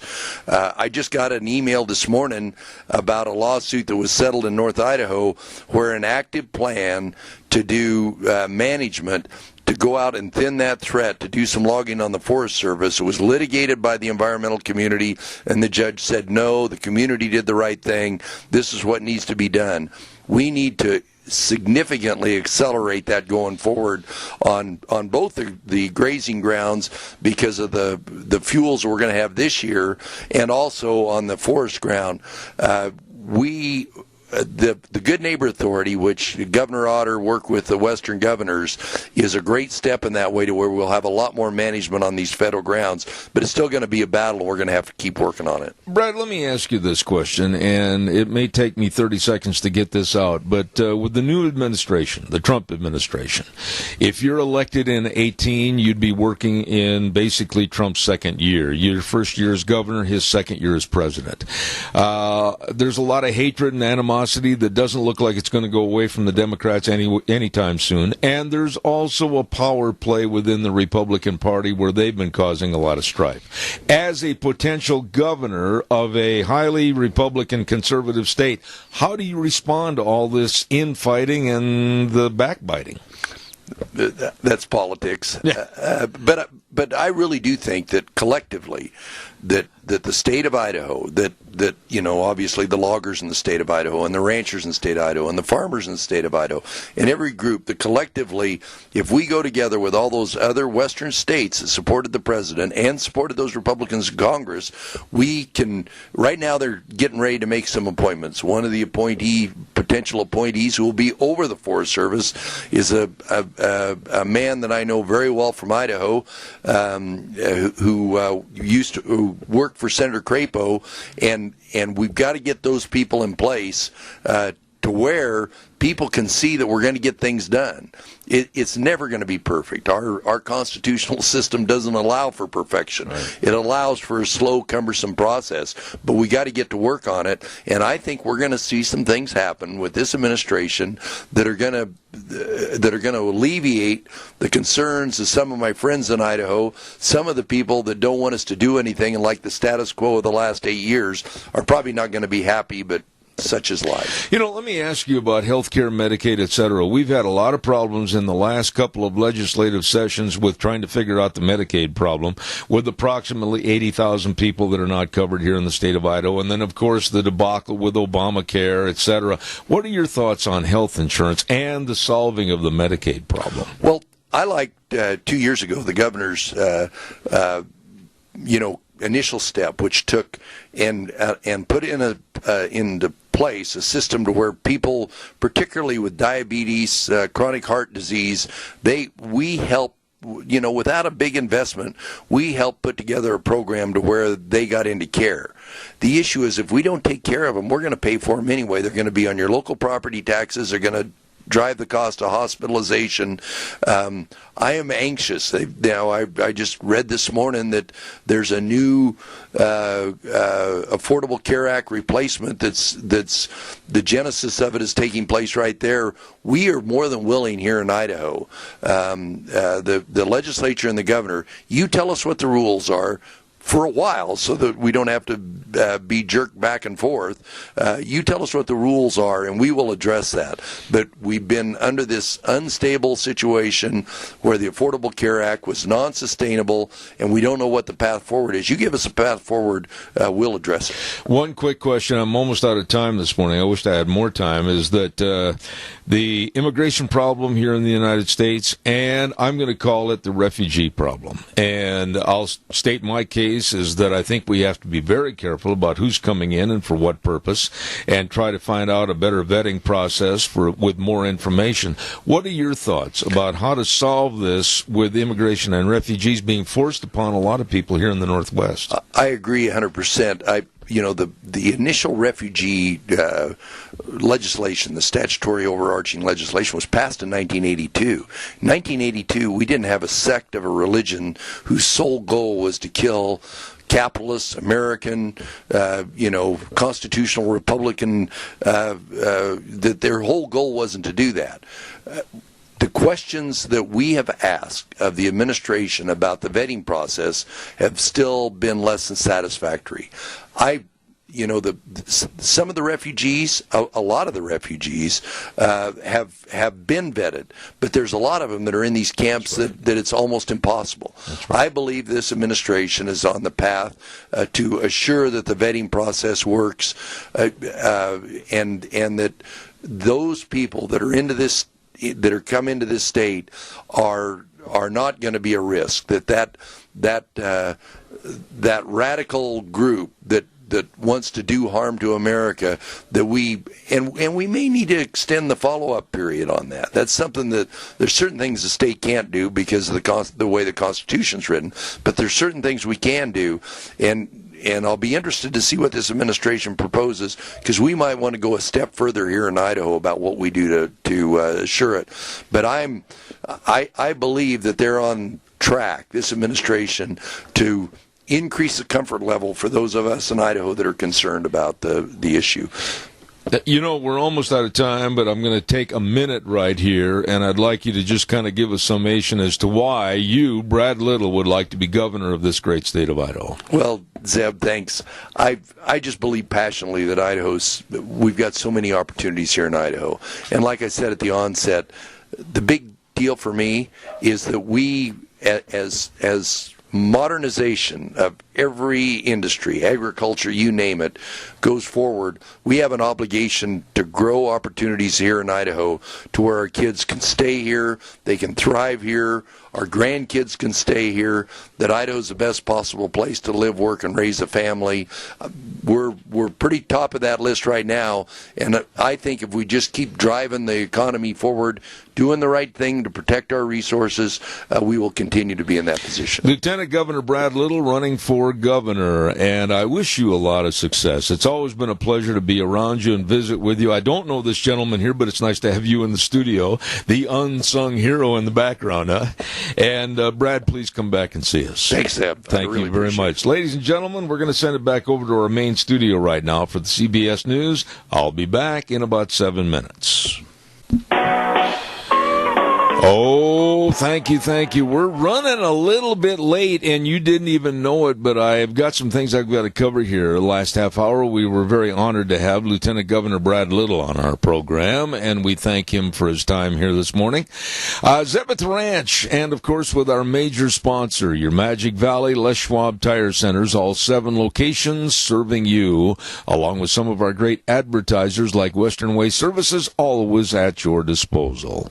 Want to remind you, Mother's Day's coming up. It's right around the corner. Look, there it is. The Goodie Shop at 133 West Main in Burley. Oh, they can make all kinds of special things for Mom. You know, those goodie baskets from the Goodie Shop, along with the special Mother's Day's mugs. You check it out. Oh, delicious food from the Goodie Shop. 133 West Main in Burley. Number to remember, 647-0106. Along with the Drift Inn. Hey, take Mom out to dinner. Oh, they're going to have a special day for Mom on the 14th at 545 F Street in Rupert. Don't forget they're going to have prime rib, finger steaks, chicken cordon bleu, and so much more at the Drift Inn. Make a reservation, 436-1300, the Drift Inn on the Square in Rupert. Last but not least, a young man that says, I want to salute all the moms, and that's Doug at Doug's Alternator and Starter Service, 635 21st Street in Hayburn. Get your alternator and your starter starter work done right now. And don't forget, Doug says congratulations to all the fabulous moms out there. Happy Mother's Day from Doug's Alternator and Starter Service. There you go. Now, real quick, before we get started on our program, I also want to remind you about our friends over to Autumn Haven Assisted Living Center at 924 Christian Way in Rupert. Only locally owned and operated assisted living center in Mini-Cache area. That's right. And they really would like to have your family members come by, check them out. It is a great place to stay, a great place for them to help you. Autumn Haven Assisted Living Center at 924 Christian Way in Rupert, 436-3200. And they make every effort to make Autumn Haven the best place. They're small compared to some, but with a bigger heart than most. You be sure and stop in and see them today. Now, I'm hurrying. It's time for Mini-Cache Sales to bring you Dr. History at 1321 East Main Street in Burley, right across from the airport with my dear friend Zach and the crew, 878-2091. And without further ado, as he's sitting there like a great big horse ready for the Kentucky Derby this next weekend. Yeah. It is this next weekend. Ooh, I love watching that. Yeah. Have you got a favorite? I don't really. You know, if it was somebody that I thought could be a Triple Crown winner, then I'm not that familiar with those that are running this year. You know, there's only one or two that really stand out that I've seen run at various races on that horse racing channel, you know, prior to the Kentucky Derby. I don't think, and I agree with you, there's going to be a Triple Crown winner this year. Last year was close. Yeah, close, but Fun. no cigar. Yeah. Yep. Speaking of which, in the old days, a lot of cigars and everything. But what are you going to talk about this morning? I'm going to talk about a horse thief. Oh, my. And you know how they were treated in the Old West. They used to find a stout limb. Yeah. Well, okay, there's something I could say about that too, and I might. But so I'm taking this firsthand from a guy that came out west, and this is his word. So I put more stock into somebody's personal journal and writings than something second or third hand. Kind of a passed down story, yeah. Right. So, but this was just a young man. Him and his brother came out, and they were headed to Idaho, and there was a guy that said, you know, okay, Idaho's a great place to go, but he wrote a little song for these two brothers. A song? A song. Like in... A song with the guitar. Hang down your head, Tom Dooley? Almost. So here's some of the words he wrote. He said, and singing this, which I won't do. Please don't. Yeah. He says, hurrah, hurrah for the UP road and a ride over the rolling plain. We are going out to Idaho and intend there to remain. And if the Indians capture you, you will be lucky to save your head. They have a habit of taking your scalp unless your hair is red. Unless your hair is red. Yeah, I think, you know, it rhymed with... It had to be something that rhymed. It had to rhyme with that. So he was trying to intimate that all the Irishmen would be safe. I guess. Yeah. I guess. So, I'm going to step out on a limb once more and say I bet nobody's heard of a guy named Dave Simpson. No comment. And just leave it with that. Okay. Okay, so this guy's name is Charles Walgamot. So I'm going to refer to him. Oh. And you've heard of him probably. Oh, yeah, many times. Yeah. So anyway, this was 1876. Dave Simpson was a blacksmith, and he came from Oregon and settled on the old Oregon Trail at Rock Creek Station, just a few miles from us right here. Yep. And there he started a blacksmith business. Now, he was a single man. He was about 35 years old, and he was kind of a big guy. They say robust, which means to me he was a portly son of a gun. He was big. But he had a rather pleasing disposition and manner that kind of enabled him to be friends with a lot of people. Yeah. So, good personality type guy. Anyway, after time, it became rumored by the small cattlemen, and I'm going to distinguish between the small cattlemen and the big cattlemen. Okay. All right? So keep that in mind as we go along. Anyway, it became rumored by the small cattlemen that Dave Simpson was a horse thief, and that his blacksmith shop only gave him an excuse for existence. Now, some rumors had it that Simpson was the leader of a gang of horse thieves that operated through Nevada, Idaho, and Montana. Oh, boy. So he was supposedly the ringleader of these outfits. And he ran a blacksmith shop. Yeah, sort of. Okay. But so anyway, if these rumors were true, Dave Simpson must be, in fact, a very peculiar man, because he had a reputation for honesty and truth and upstanding among the people that he transacted business with. It was excellent. I mean, boy, did he pull the wool over their eyes. Well, he sort of maybe did. Yeah. But he put on a really good front. Okay. But still, it was known that Simpson made a lot of night rides. Okay. Oh, really? He liked to go in the dark. Yeah. I see. Not glow in the dark. But, however, he could always explain his absences, and from the fact that he was accused of horse stealing only by the small cattlemen. Okay. I see. Remember I said that? Yeah. And so the people at the trader store and along the stage road, they thought lightly of the cattleman's accusation, and in fact were disposed to give Dave Simpson a lot of latitude. So, in other words, the small cattlemen were making the accusation that the old blacksmith was maybe filling his corrals with some of their horses. Right. But the bigger outfits, they just kind of, he's okay. Okay.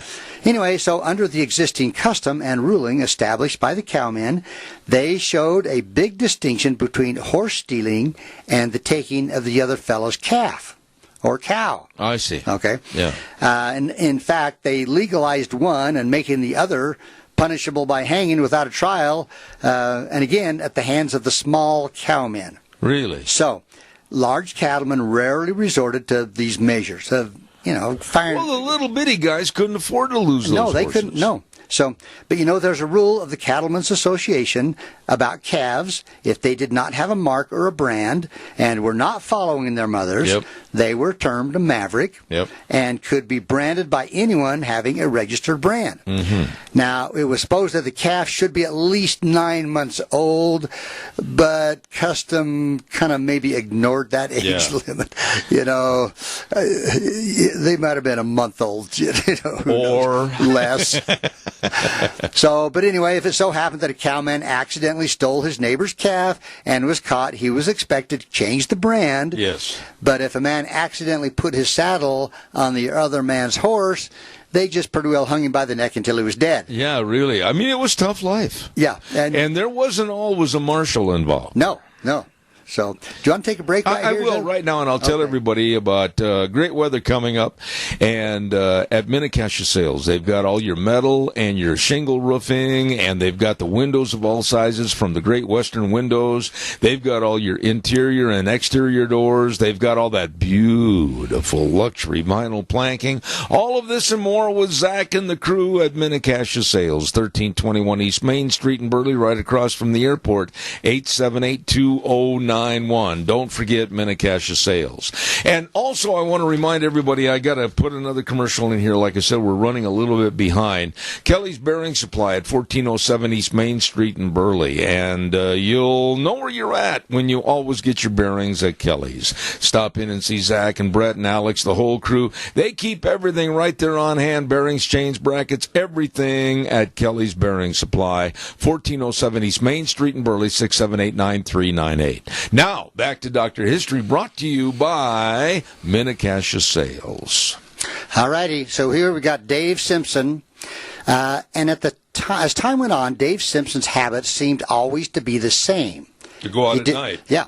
Each day he could be heard pounding red-hot iron in his little blacksmith shop, and some nights his horse was missing from the picket rope or the pasture. Oh, he needed exercise. Yeah, but daylight the next morning always found Dave in his shop and his horse in the customary place. Where did they keep these horses that he supposedly took?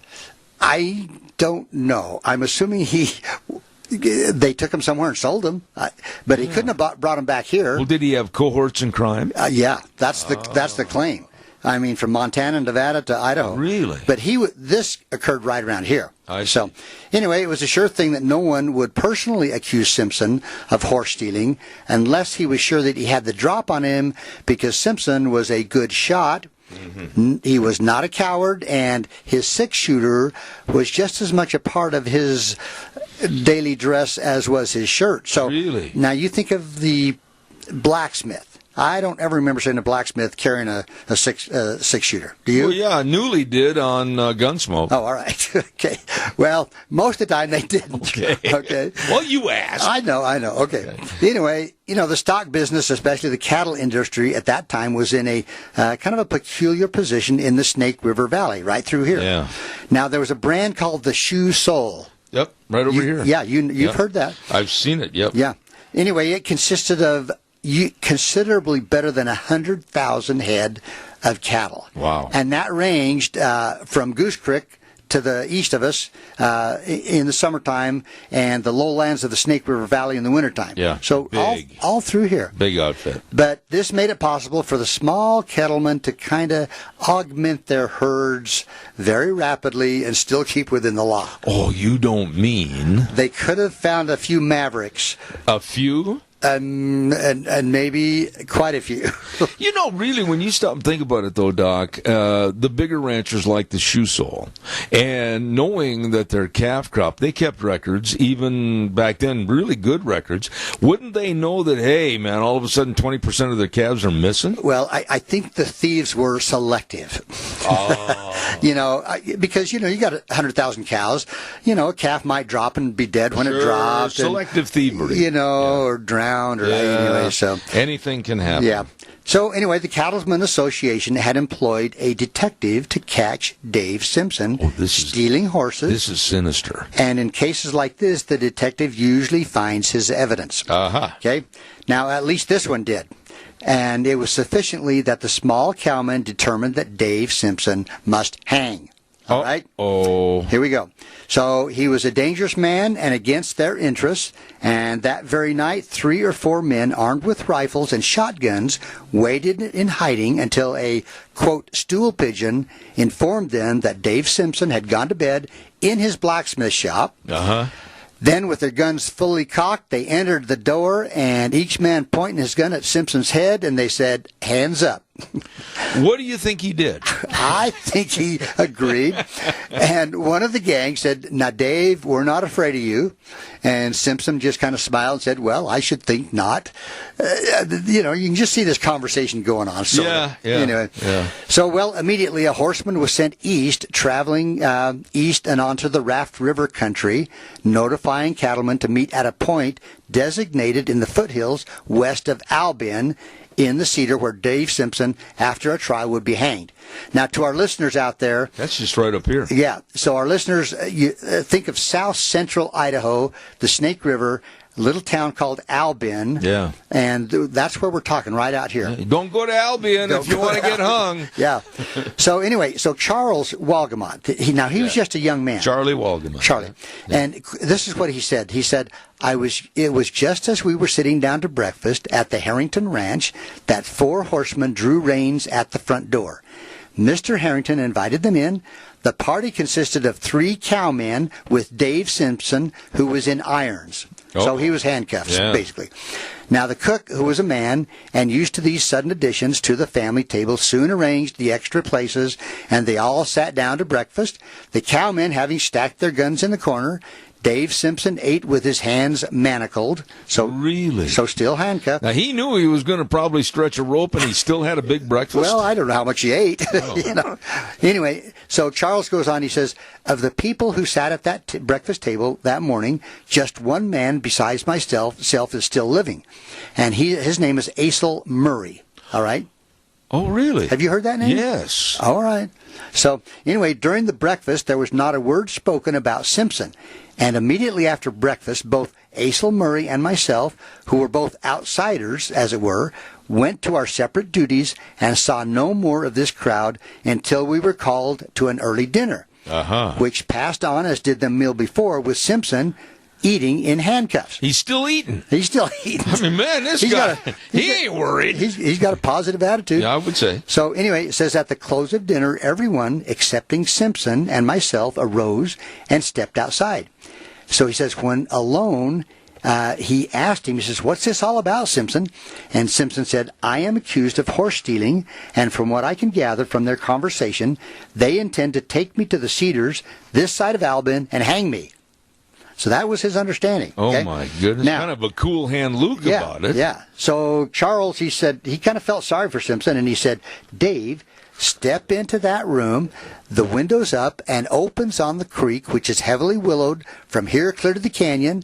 Simpson looked at his handcuffs, hesitated, and before he could act, the door opened and Simpson was told to come on.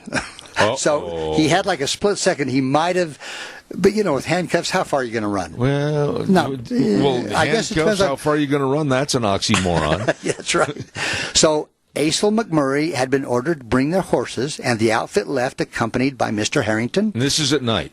Yeah. Okay. So I would have liked to bid Simpson goodbye and to say a consoling word if I could have thought of anything, but I did not. He said it was better to treat the circumstances with indifference, and there was no goodbye said. Really? So, later that night, and this is again him talking, he says, along in the after part of that night, I was awakened by men entering the dining room and could hear... They're going to eat again? Hey, you gotta eat. Anyway, they entered the dining room, and he said he could hear them placing sagebrush on the fireplace fire, and by their voices recognized them as the cattlemen on their return. Okay? Oh. So Charles, he says, I got up. I took a peek into the room. To my surprise, I saw Simpson sitting by the fireplace. Oh, my goodness. Still in irons. Okay. Now, after breakfast the next morning, they're eating, they're thinking, right? Yeah. So breakfast the next morning, we heard that they were going to send him to Silver City, the county seat, which they did. Mr. Harrington told me that they had taken Simpson to the Cedars west of Albion, where they met a number of cattlemen.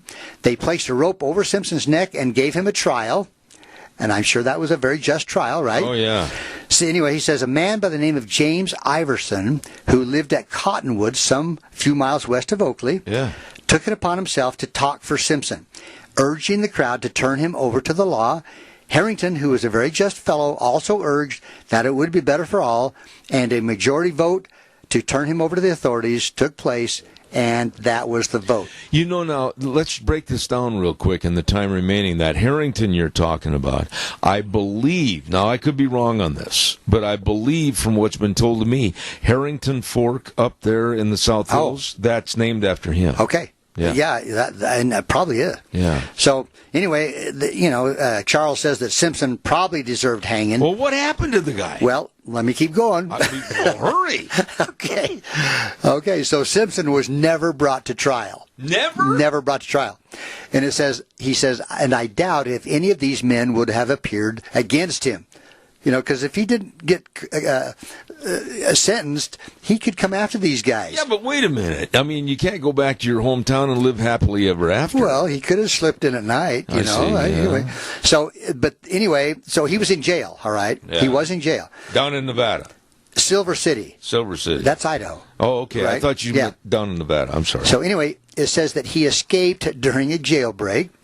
And Charles says, and I understand that sometime later was killed when he resisted an officer for a crime committed in Washington Territory. Really? So he must have drifted off up into... So old Dave wasn't too good a guy. He skipped the rope, but he caught a bullet. Yeah. Somewhere.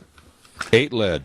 Yeah. So that's the story of Dave Simpson, the horse thief. But that's right here. Yeah. I mean, it's from where we're sitting and that grove of trees and cottonwood and everything, we're talking just a matter of a few miles. Yeah. And I love stories that are close by where we live because you and I can picture... Maybe the rope's still there. Well... Blackjack or Diamondfield Jack. Yeah, you've read that story where the bullets were found by this guy just a few years ago. Yeah. Anyway, that's a story that maybe I shouldn't have brought that up. Or, if you want to listen to that story about Diamondfield, go back a few months, and we have a story about Diamondfield. Yeah, you've done it many times on this program. So, and that's an interesting story. They happened Holy cow. right around here. So old Dave Simpson avoided the rope. He was a horse thief, but he got shot. He got shot. Holy smokes. And a lot of those people you mentioned, yes, I know the names. Yeah. Yeah. Well, and you're old enough to know them personally. And actually, I went to school with the Simpsons. That was a good story. I know. I like to think that the good family carried on. They did. Yeah. Next week, what are we going to do? Well, I don't know. I've got one about vigilantes, and that's another one. They really walked a fine line. Oh, yeah, they did. They were basically nice people, and by night they weren't so nice. Well, sometimes they did what they had to do, sometimes they did more than what. More so, yeah. Yeah, and I do have a story that happened right around us here, too. Good, let's do that. I might want to do that next week. Any of them named Turner? No. Oh, okay. Mine came from England. They were law-abiding citizens. Yeah, right. Okay. None of them were horse thieves. Yeah, right. I tell you what. That we know of. Okay. Good job. Thank you. Dr. History brought to you by Minnecasia Sales, 1321 East Main Street in Burley, right across from the airport. Old Zach and the rest of the crew ready to serve you. Nice, nice people. And along with all the windows and the interior and exterior doors, they can help send a contractor over to do the installation. Minnecasia Sales, 1321 East Main Street in Burley. I got to talk to Dr. History in just a few minutes before he gets ready to go, but I want to remind everybody, too, that on Thursdays we have another great segment on our program called Cassia County School Days, and it's brought to you by A Child's World at 1308 Overland in Burley, and they've got all kinds of new spring dresses arriving, and ladies you can choose from and save 20%. I'm not kidding. And they've got all the special baby gifts, and they've got all the Cherokee scrubs and the shoes, all of this at the Child's World, 1308 Overland in Burley. And along with the Ambulatory Surgery Center, 1344 Highland Avenue in Burley. The number to call, and they can save you money on your outpatient surgeries, 677-8888. 677-8888. Ambulatory Surgery Center and A Child's World, bringing you school days in Cassia County. Boy, what a jam-packed morning we've had so far, and still have a half an hour to go. Zeb at the ranch, and we're going to take a little break and send it back over to Wheels at our main studio. We will be back in about 3 minutes. Don't you go away. And now, back to Zeb at the Ranch on AM 1230 KBAR. To reach Zeb, call 436-2244 or toll free 1-866-927-4587. And now, here is Zeb Bell. Oh, thank you. And as we roll into our last 30 minutes, I'd like to say Ag Express is looking for drivers. That's right. And all you have to do is just give them a call. They're looking for full and Try that again, Zeb. Don't trip over your tongue. Full and part-time positions, and they're looking for retired folks to apply. You can work 2 or 3 days a week, whatever works best for you. And you're home every night, too, using new and maintained equipment. They've got great vacation benefit programs. I'm telling you what, you better get a hold of them today. Ag Express, Dale and Paul at 438-8886, Allen in Twin Falls of 731-2495, and Russ in Burley at 431-7175. Ag Express is looking for drivers. Ag Express is looking for you.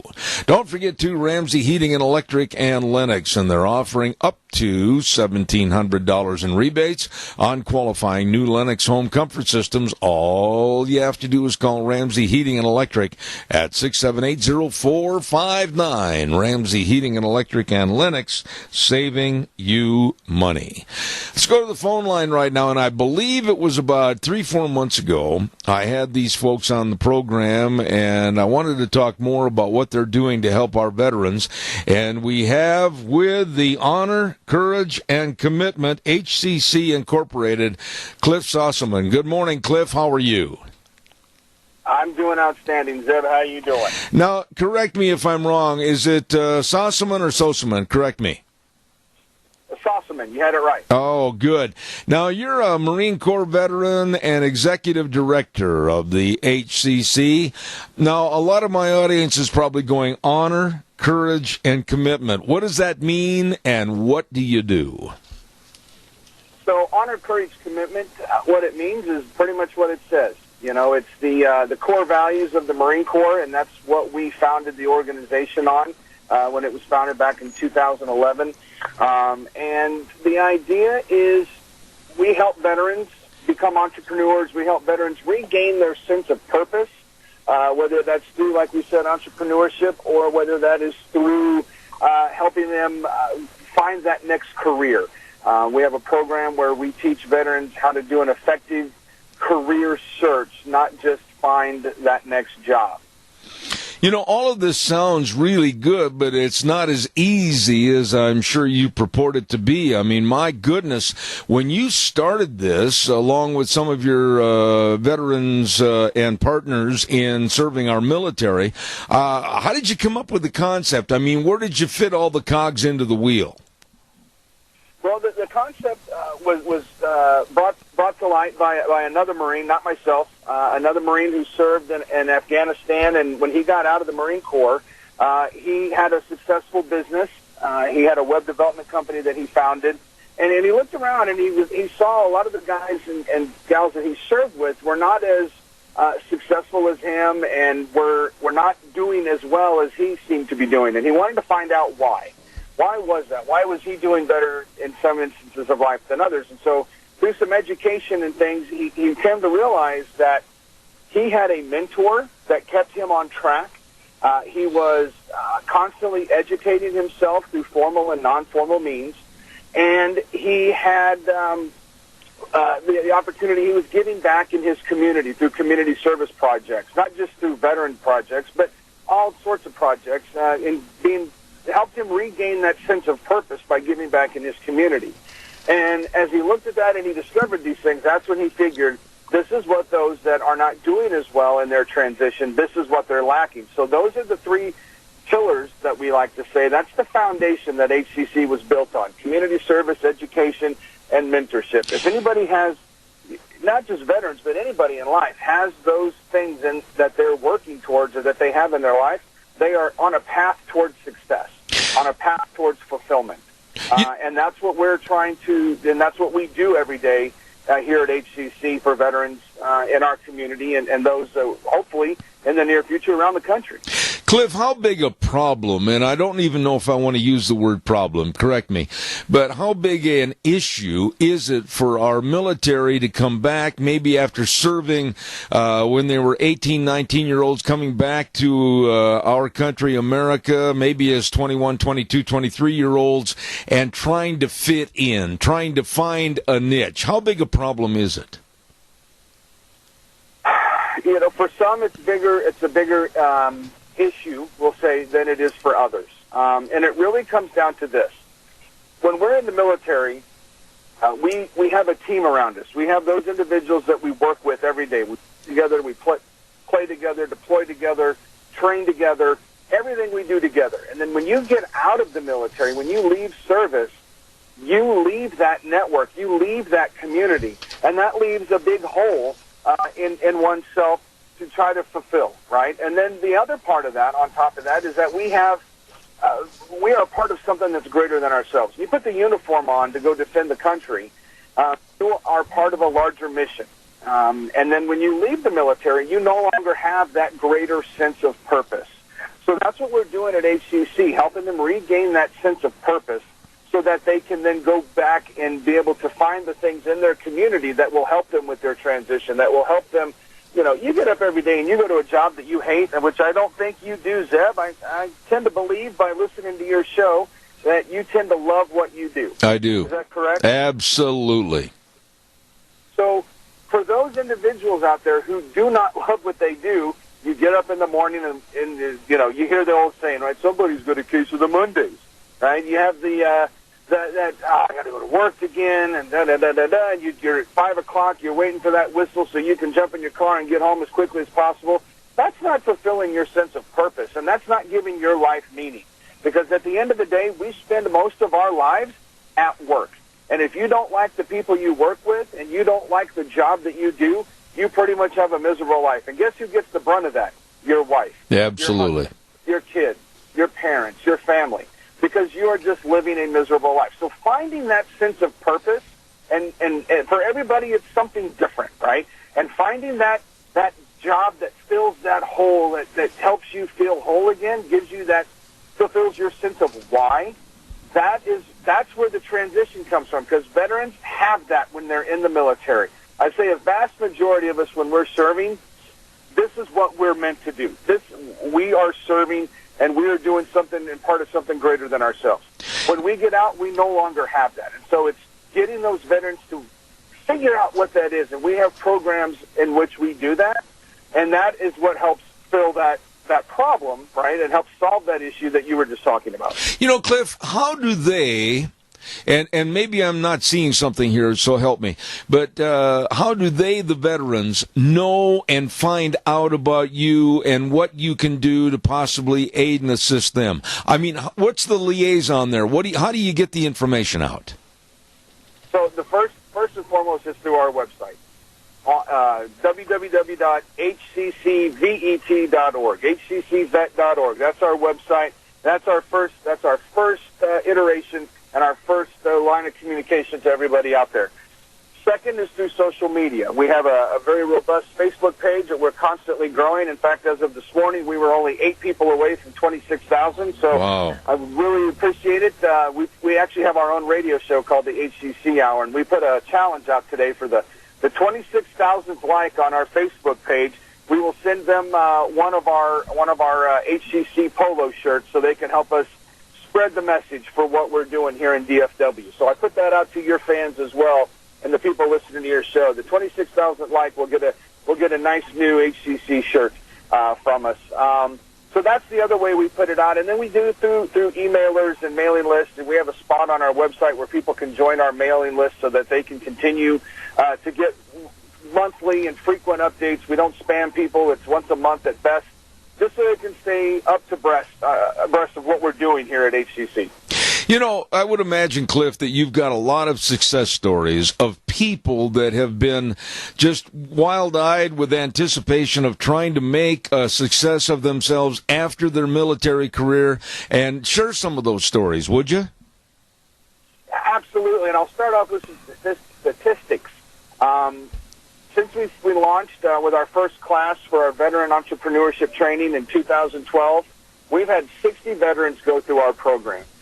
We've had 30 veterans that have started a business or that we assisted their business in growing through that program. We've had 6 nonprofits that have been launched.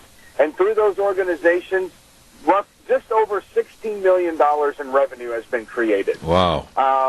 Couple of stories. We've got one veteran who went through our program in 2015. She's an Air Force veteran, and she is an artist. Went to school for it and has a great knack for it.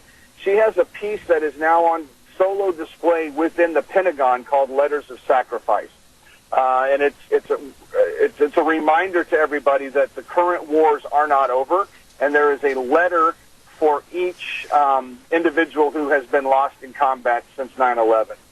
We've got another veteran who was one of the first ones to go through our program, went to law school, and has started a law firm that was successful. He sold that law firm, started another law firm, and is doing just amazing in that as well. So, I mean, there's 2 quick ones right off the top of my head of veterans that are going out and just doing amazing things. You may have heard of the initiative 22 Kill. And last summer there was the 22 Push-Up Challenge. Yes. That was started within our organization as well. So we've got people that are going out and doing amazing things in art and business, and then in the nonprofit world as well, and creating great awareness for different issues that are happening in our society today. Cliff, I haven't got a lot of time left, but I want to do due diligence to what we're talking about here this morning. Can you kind of give us a real short, abbreviated thumbnail sketch of what the program is and what it entails? Absolutely. Well, we have 3, but I'll break down the first one, and our highlight is our VET program, Veteran Entrepreneur Training. It's a 4-phase program that's based on the four steps of the business life cycle. So the first phase of the program is based around your concept. You have an idea, but you don't know how to get started. The second one is on the formation of the business. We'll help you get the business, the foundation laid with websites, business plans, marketing plans, and then business entity formation, all of those things you need to have. The third phase is based on the growth of the business and really the validation of the business. And really understanding, does my product or my service work, and is this what people are looking for to buy? The fourth phase is really on the growth and that is based on scaling your business. Okay, we've done everything else. It's working, and now it's time to buy more trucks. It's time to buy more product. It's time to hire more people. It's time to get a bigger space. And that's what, and then potentially looking for whether it's a traditional loan, venture capital, angel investments, whatever that is. That's what that fourth phase is based on. And that's how we're taking businesses all the way from, an idea all the way through major growth. And then the other program, like I said before, is our ACT program, the Advanced Career Training Program. And that is really, it's a 1-week program, 5 days, and we are teaching veterans how to do a successful and a targeted job search, career search, how to then build a resume based on a specific job description, how to network, how to dress, how to interview. We give them a free suit through another partner organization of ours called Suiting Warriors. So these are the things that we're doing to help empower veterans. We don't give anybody anything. We're not about the entitlement aspect. We don't want to hear it. We don't believe in it, because as veterans, we were not entitled to anything. We were empowered. You didn't get through boot camp or through officer training school by people giving you stuff. You had to go out and work for it and earn it, and that's what we believe needs to happen today in our society, and that's what we are empowering veterans to go out and create great change in America today and grow this economy. You know what? Now, Cliff, bear with me on this thought, but I'm sitting here and you've got me so interested in this project for another reason. Have you and your associates ever thought about developing a school program to maybe get these millennials off of their dead butts and get to work and appreciate capitalism in America? Well, we have not. But that is a very interesting concept, Zeb, and one that we will definitely look at in the coming days, weeks, and months. I tell you what, it's so inspirational to think that we've got people like you and others that are out there and they're showing people basically what's available, what you can do, what you can achieve, but it all goes back to personal responsibility and pride. That's what you're reinstilling in people. Well, that's what we get when we go into the military, right? I was a Marine for 6 years. When I stepped across that parade deck my last day at MCRD San Diego, and I was wearing my dress blues, and that commanding officer shouted out, "Let me be the first to say, good morning, Marines." The pride that was instilled in us through that, the hard work that we had to do that, it's unmatched, right? And so now it's about business, and I've had 4 small businesses. I've started 3 nonprofits, and the pride of seeing those, your baby, right? That's what it is. When you see something that you've put your blood, sweat, and tears into, and something that you have worked so hard to see it come to fruition. And really, at the end of the day, it's not about the goal at the end, right, Zeb? It's about the journey and how we grow. And we tell people all the time that are going through our programs, you have to get outside of your comfort zone, because if you stay in your comfort zone, you're never going to grow as an individual. You're never going to grow a business. All you're going to do is sit on the couch and watch Oprah and eat bonbons all day. And that's not what America was built on. That's not what America's about. It's about going out there and creating change and doing epic things. And that's what we're doing every day with our partner organizations, with our companies we're helping start. That's what drives us every day. Me, myself, Ursel, which we had on the show last time we were on, our director of operations. We've hired a couple other individuals.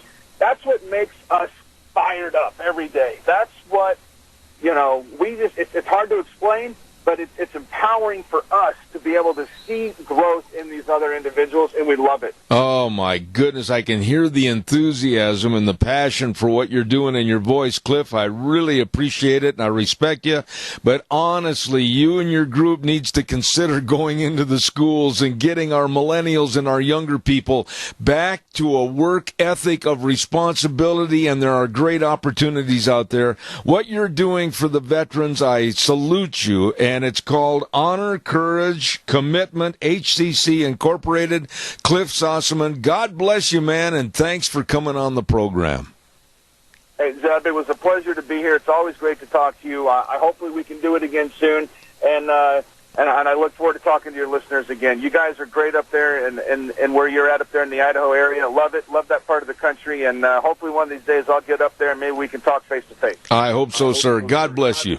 Thank you very, very much. Cliff Sossaman with the Honor, Courage, Commitment, HCC Incorporated. Boy, they're doing a lot to help our veterans come home and at home be successes. I love that. Oh, my. I guess if I'm going to continue my success, I better get a weather forecast on here. And the weather brought to you this hour by Scarrows Meats. Delicious, delicious. The bratwurst and the breakfast sausages and the buckboard bacon, leaner and more economical than traditional bacon, and all kinds of different great flavors. Scarrows Meats, 331 North Road, Jerome. Number to call, 324-7657.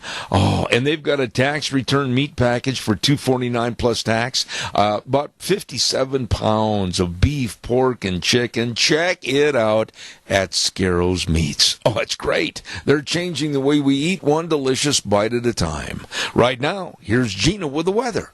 Today it's going to be a little bit on the windy side, but as we make our way towards the weekend, it's going to feel a little bit like summer. Mostly sunny skies for today. Winds out of the west right around 18 miles an hour. We are expecting a high of 63. Tonight's low of 39. Tomorrow, mostly sunny skies, high of 71 with an overnight low of 42. Thursday's going to be nice. Sunny skies, high of 79. Overnight low of 50 for Friday, even better. Mostly sunny skies, high of 83 with an overnight low of 53. Then for Saturday, a few clouds will be rolling in, partly cloudy skies, high of 76. That is your weather for Zeb at the Range. Thank you, Gina. My. It sounds like it's going to get better every day. I'm looking forward to it. I even, for the first time this morning in the studio, I've opened the window a crack because we needed some fresh air. Oh, I love it. Weather forecast brought to you by Scarrows Meats, 331 North Road, Jerome. The number to call, 324-7657. They are changing the way we eat, one delicious bite at a time. It is really, really good. You know, I wasn't kidding when I told Cliff Sossaman a few minutes ago, what a program to instill in our younger people a feeling of, hey, this is a great country. Hey, there's a lot of opportunities out there. Hey, this is how you can start a business. Hey, here's what's open and available to everybody to be successful and not waste your life. Oh, my goodness. I can't wait to talk to him again. I really enjoyed that conversation. Let's see, what else have I got to remind you of? Tomorrow being Wednesday, and normally what I do is always give you a little review of who's going to be on the program the next day. Now, that's all well and good, and it's all a plan that should be fulfilled. However, at 7 o'clock this morning, I had 3 of tomorrow's 5 guests call me and say, we're going to have to reschedule. We're going to be out of town. We're going to be on an airplane. We're going to be at a breakfast meeting in Washington, D.C. So as far as me telling you who's going to be on the program, the only one I know with any assurity that's going to be on the show tomorrow, Dave Beagle from Indianapolis. But I promise you, I will do due diligence and make sure that everybody's taken care of and all the segments are provided for. Don't go away. Don't forget, too, your Magic Valley Les Schwab Tire Centers, all 7 locations serving you, and with the safest tires for your driving. Now, let's talk a little bit about your passenger cars. How about the Xeon RS3A? Woo! On sale. It's on sale right now. It's all-season performance tire, quality handling, and it's on sale. So you stop in and check it out for your passenger cars. And ask about their free pre-trip safety check. Yep, their free pre-trip safety check includes visual inspection of tires and wheel alignment, front-end components, brake components. The list goes on and on and on. Check it out at all 7 locations of your Magic Valley Les Schwab Tire Centers with Lane and Rupert, Dave on Blue Lakes and Twin, Mike and Buell, Mike and Jerome, the Twist family and Paul, Daniel on Pole Line in Twin Falls, and my buddy Randy on Overland in Burley. The best, your Magic Valley Les Schwab Tire Centers. Real quick, don't forget, if you're going to be sending out any cards today, send a birthday card to Russell Smith. He's going to have his 92nd birthday this Saturday, and he is at the Idaho State Veterans Home, 1950 1157 Alvin Ricken Drive, room 70 in Pocatello, 83201. Please, 3-time Purple Heart recipient for our great country, Russell Smith, with his 92nd birthday coming up on Saturday. That's going to be it for today. We're going to wrap it up and put it back in the box and be back here again tomorrow morning at 8:06, and we'll saddle the horse and ride for 3 hours right here on Zeb at the Ranch. And we're on K-Bar, 12:30 a.m., and then streaming live on the Internet all over the world on zebbell.com. And don't forget, the way things were are the way things ought to be. God bless you and your family. We'll see you tomorrow morning at 8:06.